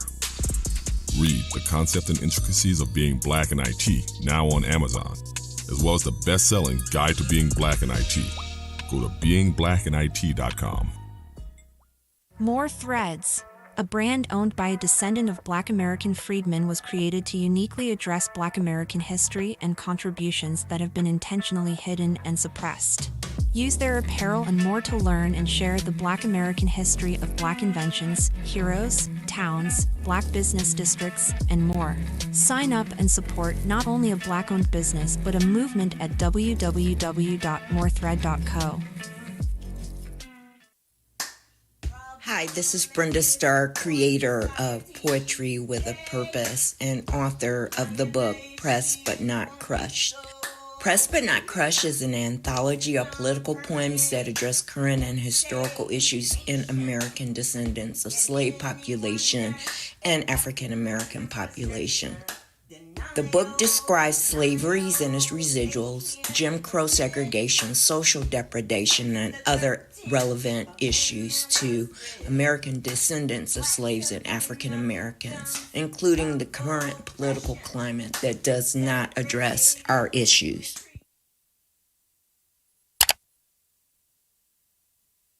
This is the Black Channel. I am your host, your brother, your humble servant, the Black Authority. Very glad to be with you all this evening here. Shout out here to Darius from Atlanta, Christine in the chat room, and everyone else who's contributed to support tonight's program. We're not going to stay on terribly much longer here tonight, but I do want to get some phone calls so we can go ahead and see about giving your feedback on this. So we're going to go ahead and open up the phone lines here now. The number is 646-787-1933. That's 646-787-1933. Let me get caller from area code 910. You're on live with the Black Channel. What's your name? Where you calling from? Yeah, my name is Eric, calling from Waldorf, Maryland. All right, Eric from Waldorf, what's on your mind? So E40 did make a song called Get Your Weight Up where he said, pretty close to quote, niggas always trying to blame things on the white man and niggas always trying to blame things on the bitch. So he's been soft shoeing. You know, there's more evidence that he's soft shoeing and trying to play the politically correct line rather than stand up for something. Well, like I say, I mean, for a lot of these folks here, brother, here's the way it works. When they out here in the streets and struggling and can't deny white supremacy, they ain't really stand-up dudes about it then. They're not really stand-up dudes about it then, but they certainly don't have any cause to overlook it. Once they start doing business and they start feeling like, well, hey, I'm getting the hang of this, that's the part you got to watch out for. When they start feeling like they're getting the hang of it. When it's like, okay, I opened a few McDonald's franchises, that's good. You know, a Fat Burger franchise. I got a Black Enterprise magazine with E40 and was a former football player. They opened a Fat Burger, which is great. That's wonderful. But when they start feeling like, okay, hey, this capitalism thing is working for me. This American thing is working for me. Hey, I'm getting a American Express gold card. This thing's working for me. Then all of a sudden, the tune starts changing. And then it starts becoming, oh, well, maybe y'all need to work a little harder and this, that, and the other. So you got to be careful. That's when you start, that turn you just called out right there. When you start seeing that happen, they start getting prosperous and they start getting separated. And then all of a sudden it's, well, you know, the rest of y'all need to try a little bit harder here. And then you walk into a random NBA arena and bam, it's your turn. Thank you very much for giving us a call tonight. Like I say, I mean, y'all remember old Bill Cosby. Hey, you know, you could have stayed out of trouble. Just pull your pants up and this, that, and the other. It's like, hey, Bill, did you need to pull your pants up? Well, in your case, maybe you did, but maybe you did it a different way. But, yeah, it's all the rest of us, we need to do something different. We don't need scapegoats. The rest of us, we need to stop calling on these scapegoats when it's our turn. But when it's their turn, it's like, ain't no scapegoats. Oh, it's real racism when it happened to me. When it's happened to me, it's real racism. All right. Caller from area code 929. You're on live with the Black Channel. What's your name? Where you calling from? Good evening, Jason. My name is Daryl from Chicago. Daryl from Chicago. What's on your mind? I'm just going to say this about Michael Irvin. I had the pleasure of meeting him one time. Cool guy. Shook your hand. Want to take pictures, photo ops, and everything like that. And yeah, he defended a couple of situations there that happened in the NFL. He called it out. And like you said, the minute he called it out, they went right after. Yeah, I just find that to be very, very oddly convenient. He says something about the NFL and racism in January, February, you off the air for something that had literally nothing to do with being on the air. And by the way, one more thing. If this had been Tom Brady with an announcer's job, would this incident have gotten him yanked off TV? If this had been Brett Favre, Troy Aikman, Steve Young, would they have gotten yanked off of TV because a black hotel employee in Houston somewhere accused them of indeterminate sexual assault, no details given? Would that have been enough to get them yanked off TV? I don't think it would have. No, you're absolutely right. You're absolutely right. They would not done that.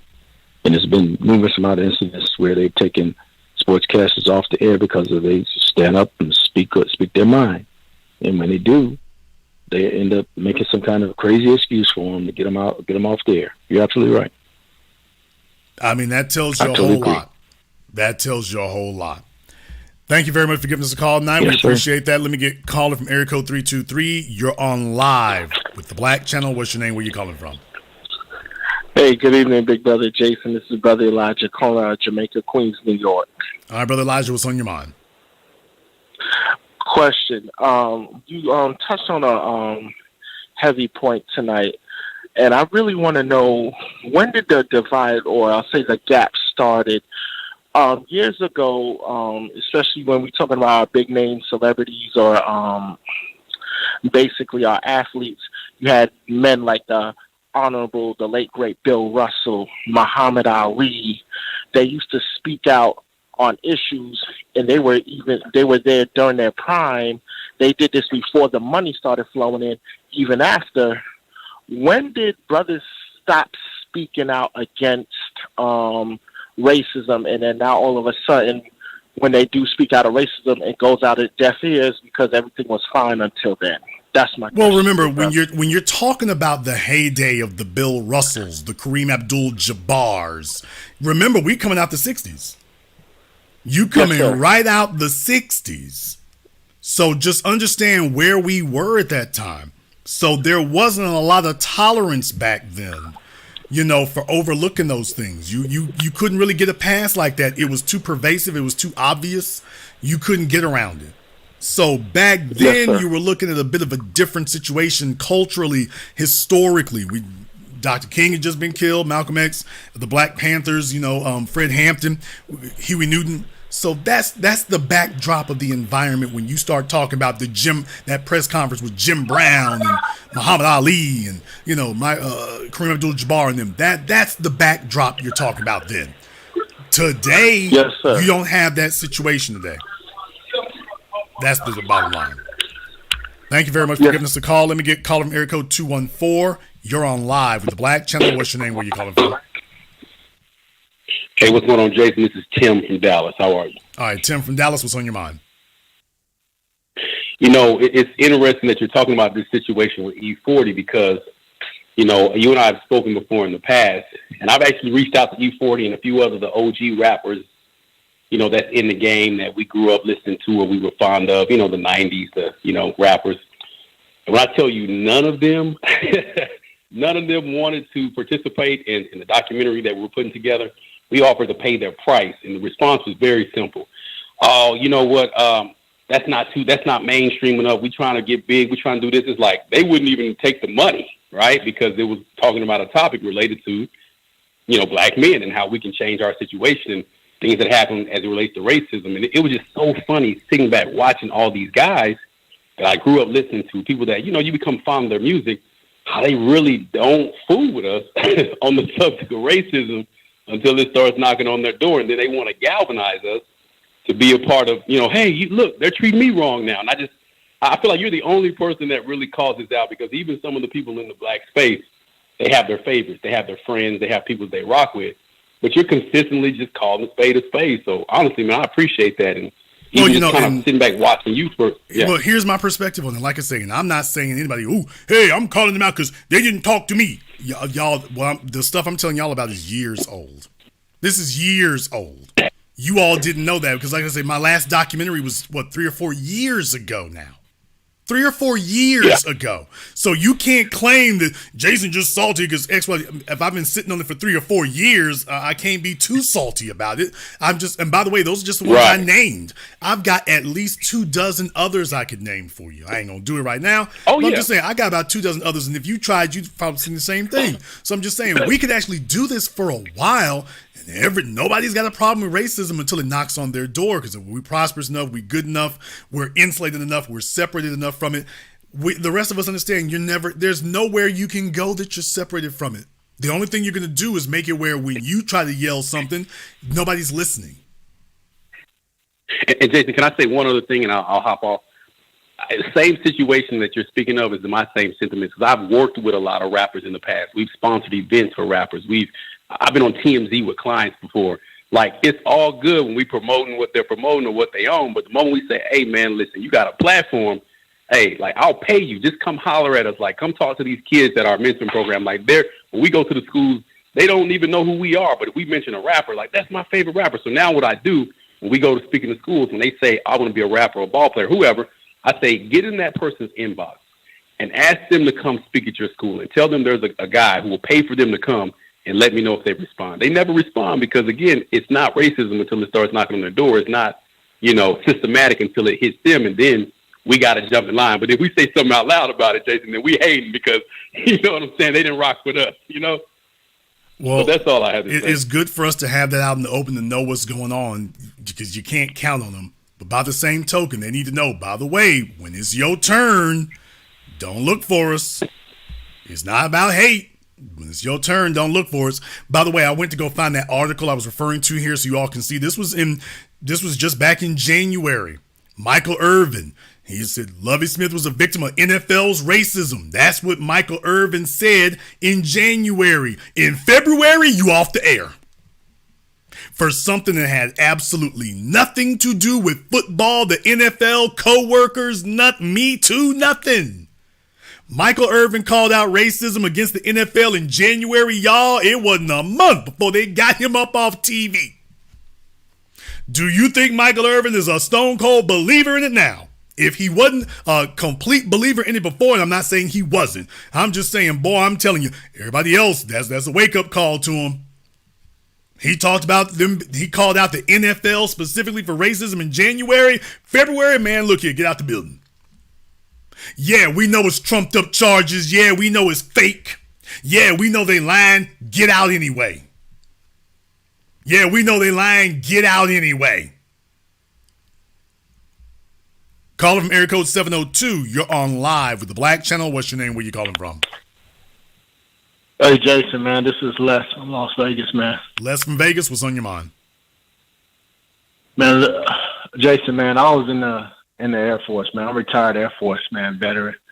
I done been to Cheyenne, Wyoming, Boise, Idaho, Louisiana, Mississippi, Ogden, Utah, all over the country, man.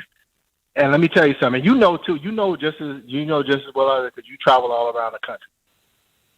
When I got out the Air Force and took a job with a company in Northern California, let me tell you something, man.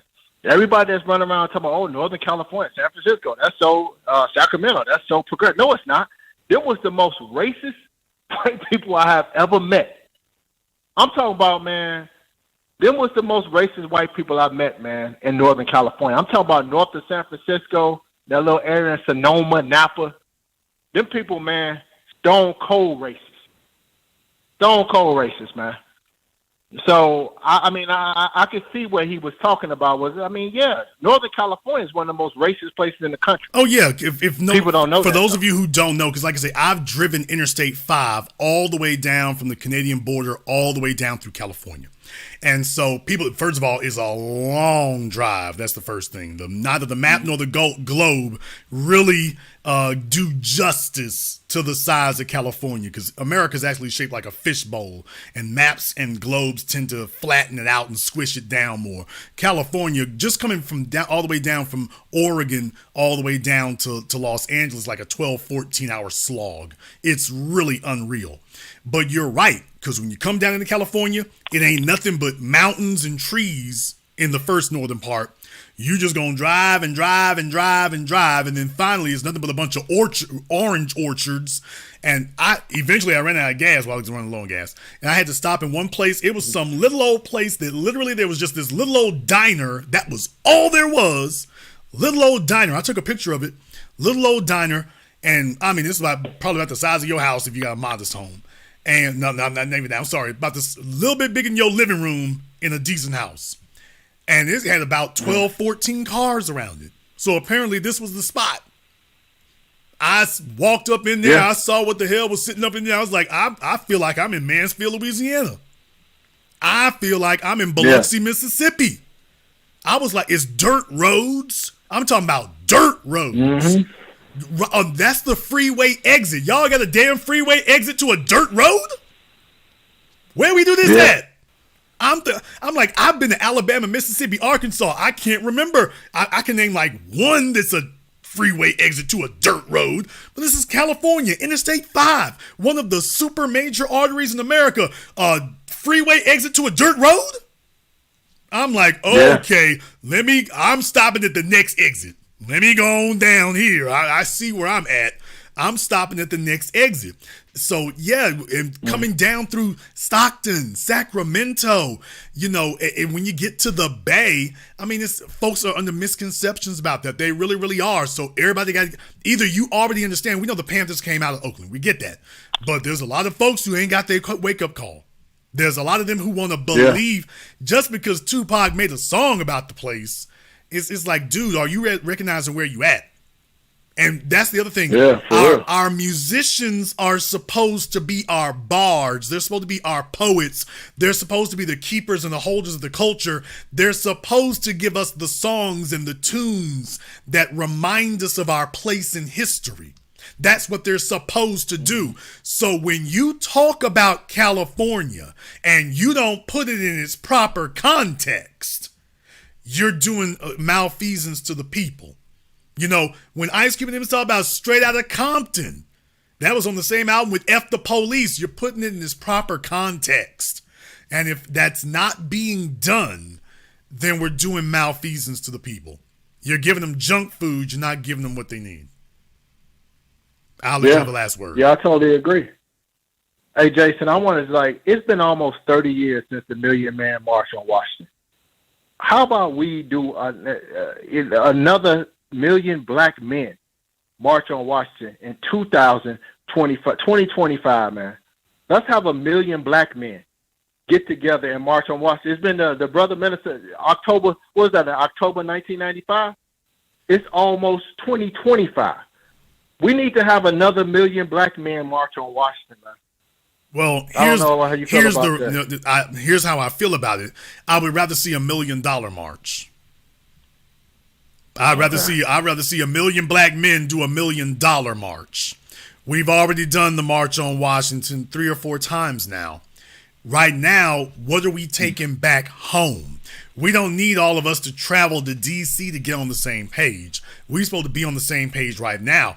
So more than $1 million man march, I'd rather see $1 million march. And when you got black men, since we can't count on these other folks here, if you see black men get serious, because let me explain to you. All right, let me put this in its proper perspective for you all. So you got Michael Irvin here, and he's getting hemmed up at the damn Marriott, and that's kind of messed up there. Depending on the hotel, because I'm trying to give y'all a little bit of game here. Depending on the hotel, it's going to cost you anywhere from $7 million to $20 million to build a basic hotel that you all are used to, depending on the materials. If you're talking about something like a Holiday Inn, Wyndham, Choice Hotels, that's going to run you about $7 million to build one of those. If you're talking about building something bigger, now we're talking about a 4-story, let's say Homewood Suites. Now you're getting in the area of $15 to $20 million, depending on the size of it, how many keys you got, how many rooms, amenities and whatnot. So you're talking about from at least a $7 million to $20 million. Now we're not talking about something like the Sheraton. I'm not talking about something tall like that. I'm talking about something that's a bit more manageable. One of those places you always stay for a day or two. So we're not talking about something like the Renaissance or the Radisson or, the Marriott or something like that. Now you'd be talking 50 to 100 million. So I'm not talking about that. But what I'm saying is, dude, you can build a very decent hotel and a very nice hotel for, $10, $20 million. Now, I'm not saying you and me are sitting on 10 or 20 million. What I'm saying is the problem is we ain't sitting on 10 or 20 million. And when you don't, that's what subjects you to this.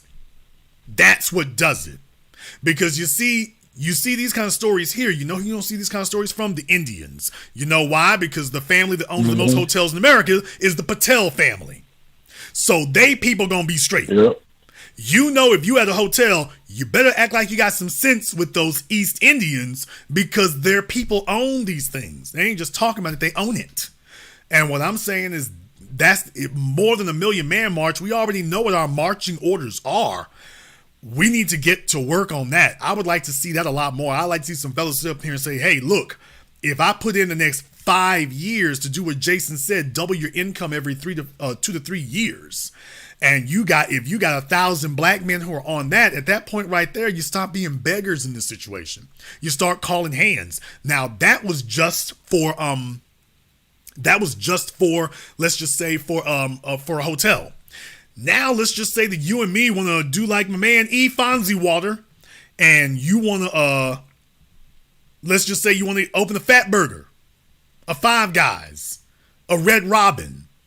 You're going to need $1 million, maybe $2 million. It's about $2 million to do a McDonald's. I'm not sure what the numbers for Fat Burger and Red Robin are, but let's just say that a Red Robin is going to run you $2 million. Let's just to say it's the same as McDonald's. I haven't looked it up, but let's just, for the sake of argument, let's just say it's $2 million. Case in point right there, 4 fellas with $500,000. If you're going to go in on that. Okay, now y'all own that one. It's economically viable. Great. Now let me wrap all this up in a neat little bow for you. Now that you got your business set up, you own this hotel there, you own that restaurant there. Guess who the sponsors at the NBA game are? Yeah. Mm-hmm. Yep. Let me say that one more time. Now that you've done that, now you got the ability to start sponsoring things like that. Do you think the reception's gonna be different when they see that's the way you playing things? Yeah. I'll let you all think it over for a minute.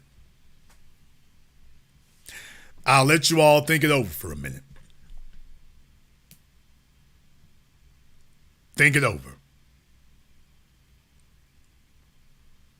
Now, to get a Chick-fil-A, you actually got to get in. They got to approve you for that because Chick-fil-A doesn't actually charge you for the franchise. They got a wacky system for how they approve franchisees. It's real wacky. But there's a bunch of other options out there, and that's what I'm saying is that if you want them folks' attention, being power brokers works differently. If you really want to fix that kind of thing. So beyond a million man march, we got the marching orders. I'm like, get to the work orders. Get to the work orders. Let me get caller from area code 678. You're on live with the Black Channel. What's your name? Where you calling from? What's going on, man? It's Dennis. I'm calling out of Atlanta. All right, Dennis out of Atlanta. What's on your mind? Yeah, building on what you were just talking about. Like, I've had that vision for a long time, and so it's like, well, what you're saying. Okay, we can be the sponsors, we can be the super PAC, we can be all these things, right? How about instead of looking at brands that are established already, looking at, just our own brand? Because that is the I understand what you're saying here. That is the hardest thing to do because it would be different if you were just flying in from Mars and your brand was on equal footing with everyone else. Let's just talk about luxury brands. Louis Vuitton, Gucci, Chanel, Dior. You're talking about brands that are a century old. You're talking about brands that are a century old. They got stores already around the world. They've got major investment around the world. They didn't just show up one day. You're talking about major investment that's going on for a century. So that's the arena that you're walking into. So when you talk about making a hotel, yeah, you could do that. But let's just take the hotel thing, for example. Hey, why would I want to go ahead and go through Holiday Inn or IHG or Marriott? Why don't I just do my own? Because these other folks have a amount of name cachet that you simply don't. You're one hotel in one place. Let me give you an example. For example, when it comes to an outfit like IHG or Marriott, they've got their scheduling system. Just that system, the reservation system that they use, that's really a mega multi-million-dollar thing. I'm talking about hundreds of millions of dollars because their reservation system is actually this super sophisticated thing. I'm not overstating it. It's a super sophisticated thing, which is what plugs into sites like Kayak. I don't think Kayak does hotels, but hotels.com, Priceline.com, Booking.com. That system that they use that's so integrated to so many others, that we're talking about a mega several $100 million system, just the reservation system. And if you bought it, it would probably cost you a couple of billion to buy that reservation system that they have. Because it's integrated and works into everything. That's what works into the key cards. That's what works into the automated systems. When Hilton did their upgrade to the smart key system, that was $2 billion process. You can go look it up. I was there when they were doing it. I remember talking about when they did it. I was like, billions of dollars. Yeah, they're like, we're going to replace. They wanted to do it through all their hotels. They actually wound up not doing it. They wound up just picking and choosing. Probably when it's over, they're going to have all of them as smart keys. But, they started with the really expensive hotels first. So like, Hilton, Lincoln Center and things like that. Then they started moving to the Homewood Suites and things like that. So what I'm saying is that was a $2 billion process just to switch over from what they got to smart keys. Now that was for them to switch over. Imagine you trying to wire up a system like that yourself and getting it so that it works, but it works whether the person came to your website, whether they came to booking.com, and then you got to get on booking.com, whether they got on priceline.com, but first you got to get on priceline.com, whether they booked on hotels.com, first you got to get on hotels.com. So I'm just saying that's what people expect now. That's not a perk anymore. And I'm not saying that people necessarily expect smart keys, but they expect that kind of system-wide integration that once they've made their reservation, boom, it's all done. So that's why I'm saying that, it's a bit harder than that. The customer base has been conditioned to have a certain set of expectations. And the bar keeps getting higher. These are not small things. That's just the functional aspect. That's not what's really hurting you. Now, I just said that's the functional aspect. That's not even what's really hurting you. What's hurting you is, do people even know who you are? Because you can be set up in a major city, but you're already competing against all these major mega brands already. How much are you going to have to spend just to stand out from the crowd? So you spent, let's just say, $10 million in a hotel. Do you realize how much you're going to have to spend just on advertising just to let people know, hey, I'm here? And really, if you only have one hotel, is that going to help you? You would really need to have a number of them.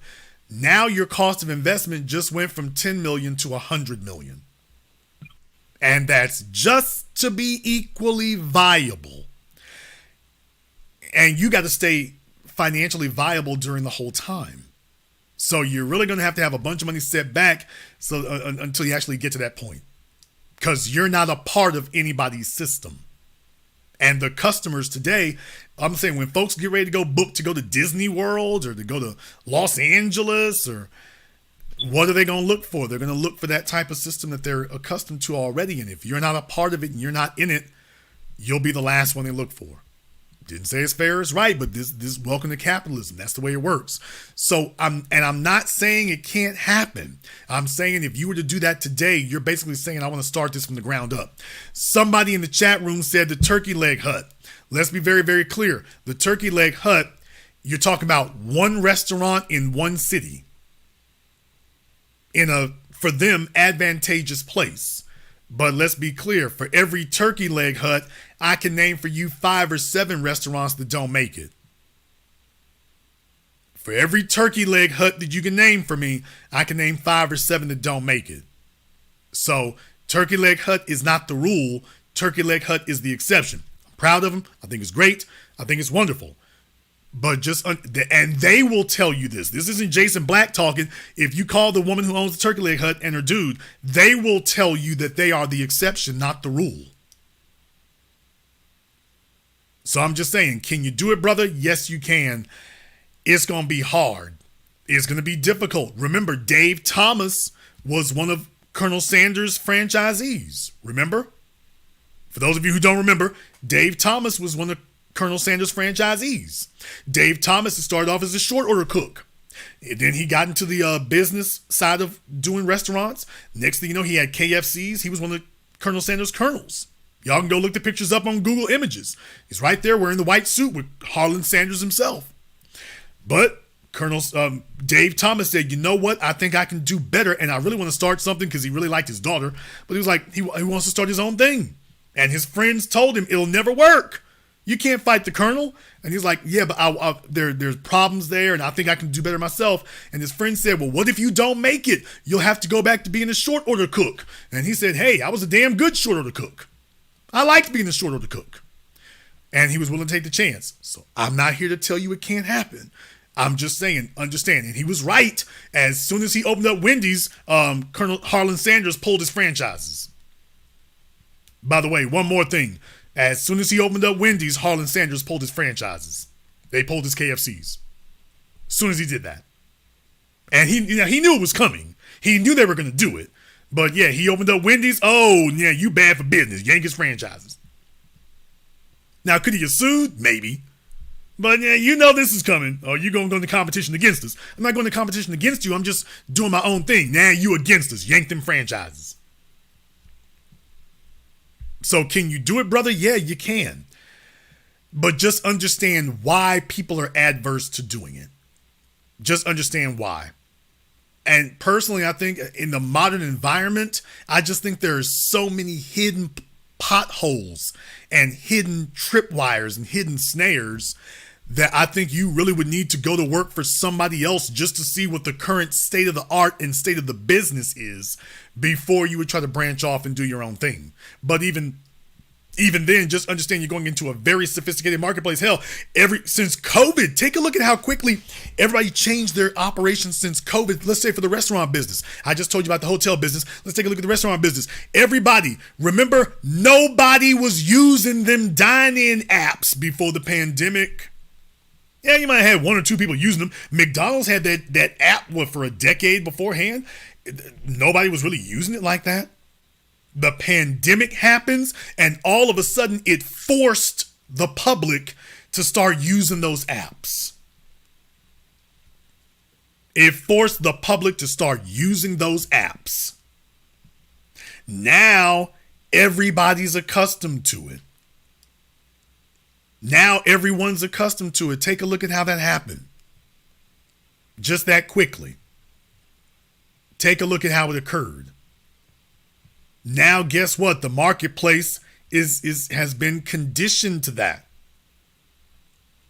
The marketplace has been conditioned to expect that and accept that. Now if you're going to have a place, a lot of folks are looking for an app. Even if your food is better, they're looking for you to have that simply because they're conditioned and accustomed to it where they're from. Hell, since Uber Eats, take a look at how many folks are accustomed to that now just because of Uber Eats.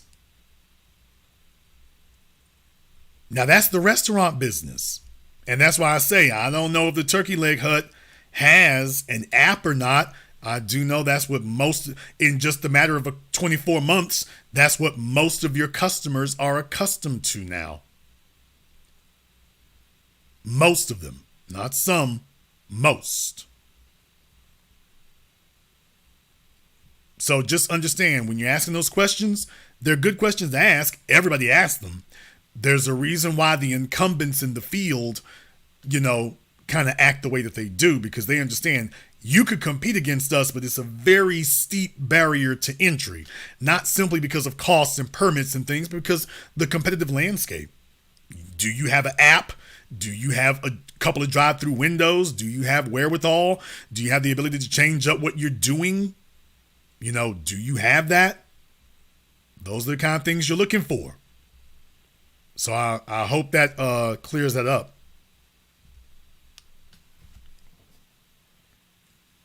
Crystal clear, brother. Thank you. Thank you very much for giving us a call, y'all. He was dumbfounded.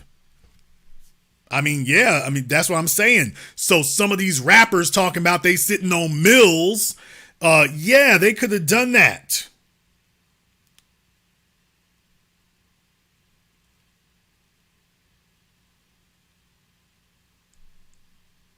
Some of these folks sitting on mills, they could have done that.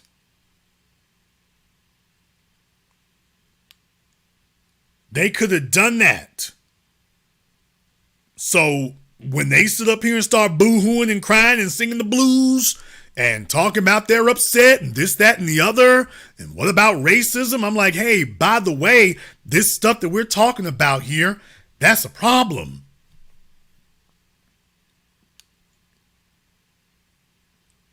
That's a problem. While we talking about it here, just understand that's a problem. Like I say, in E40's cases, I understand he used to have a Fat Burger franchise. If he doesn't still have it, just giving you all some idea here. I'm not just yanking things out of the sky. Just understand the landscape that we're in. It would be hella nice if you had some of these folks, instead of flossing and buying a big ass house, instead of trying to floss on the poor folks around them, instead of trying to floss on their poor fan base, hey, we need y'all to go in a little bit deeper. I don't have respect for what y'all doing over here. We don't need another nigga buying his fifth Bentley. Okay, you already bought 2 or 3. I'm just saying, hey, go ball out. Get as many Rolls Royces and Bentleys as you want to. And when the man come to get you, just remember that's where your investment went. Let me get one more caller here. Caller from area code 203. You're on live with the Black Channel. What's your name? Where you calling from? This is Espresso Black from Fairfield County, Jason. All right, brother. What's on your mind? Thank you. Great broadcast, and appreciate all the callers who chimed in about the subject. It's unfortunate E40 had to go through that, and you broke it down, him and Michael Irvin, about racism and the system of sports and entertainment. And I guess it's a learning experience, again, like a slap in the face, the wake-up call.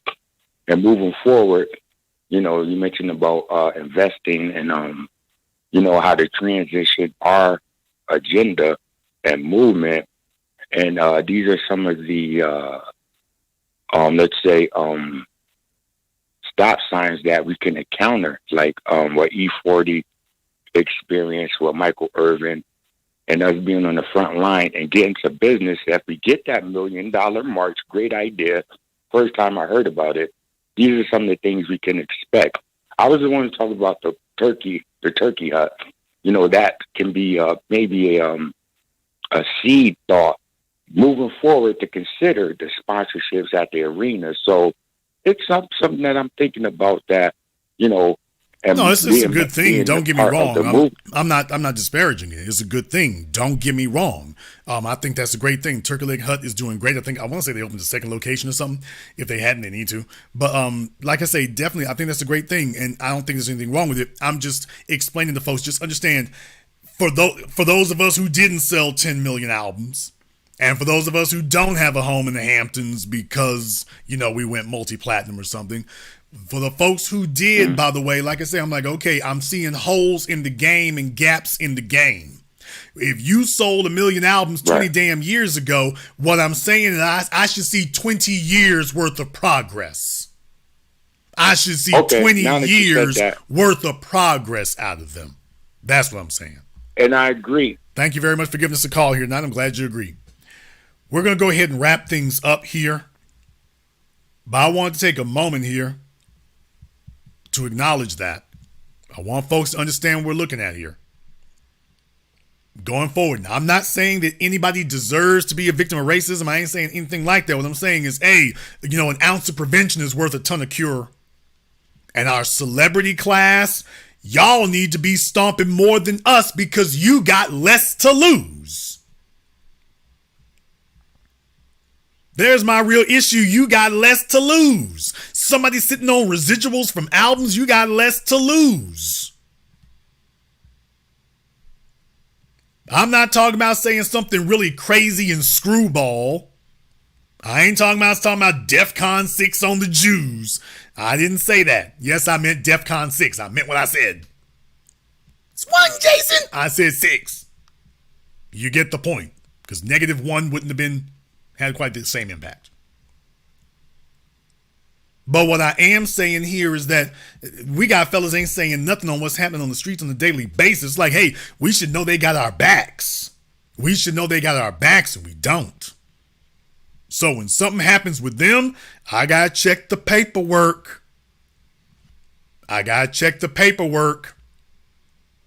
Folks, by the way, you do not post good night in my chat room. That's grounds to get removed. Don't post good night in my chat room. We don't do that. But y'all, if you want to know where I stand on it, that's where I stand on it.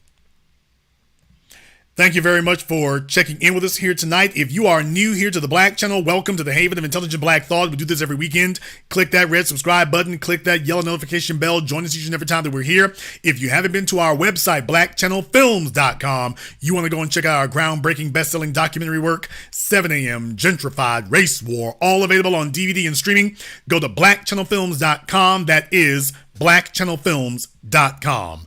I want to thank all of you for joining us here tonight. Thank you for contributing to tonight's program on PayPal, Cash App, Super Chat, Venmo. Thank you very much to Shawnee Blake and everybody else.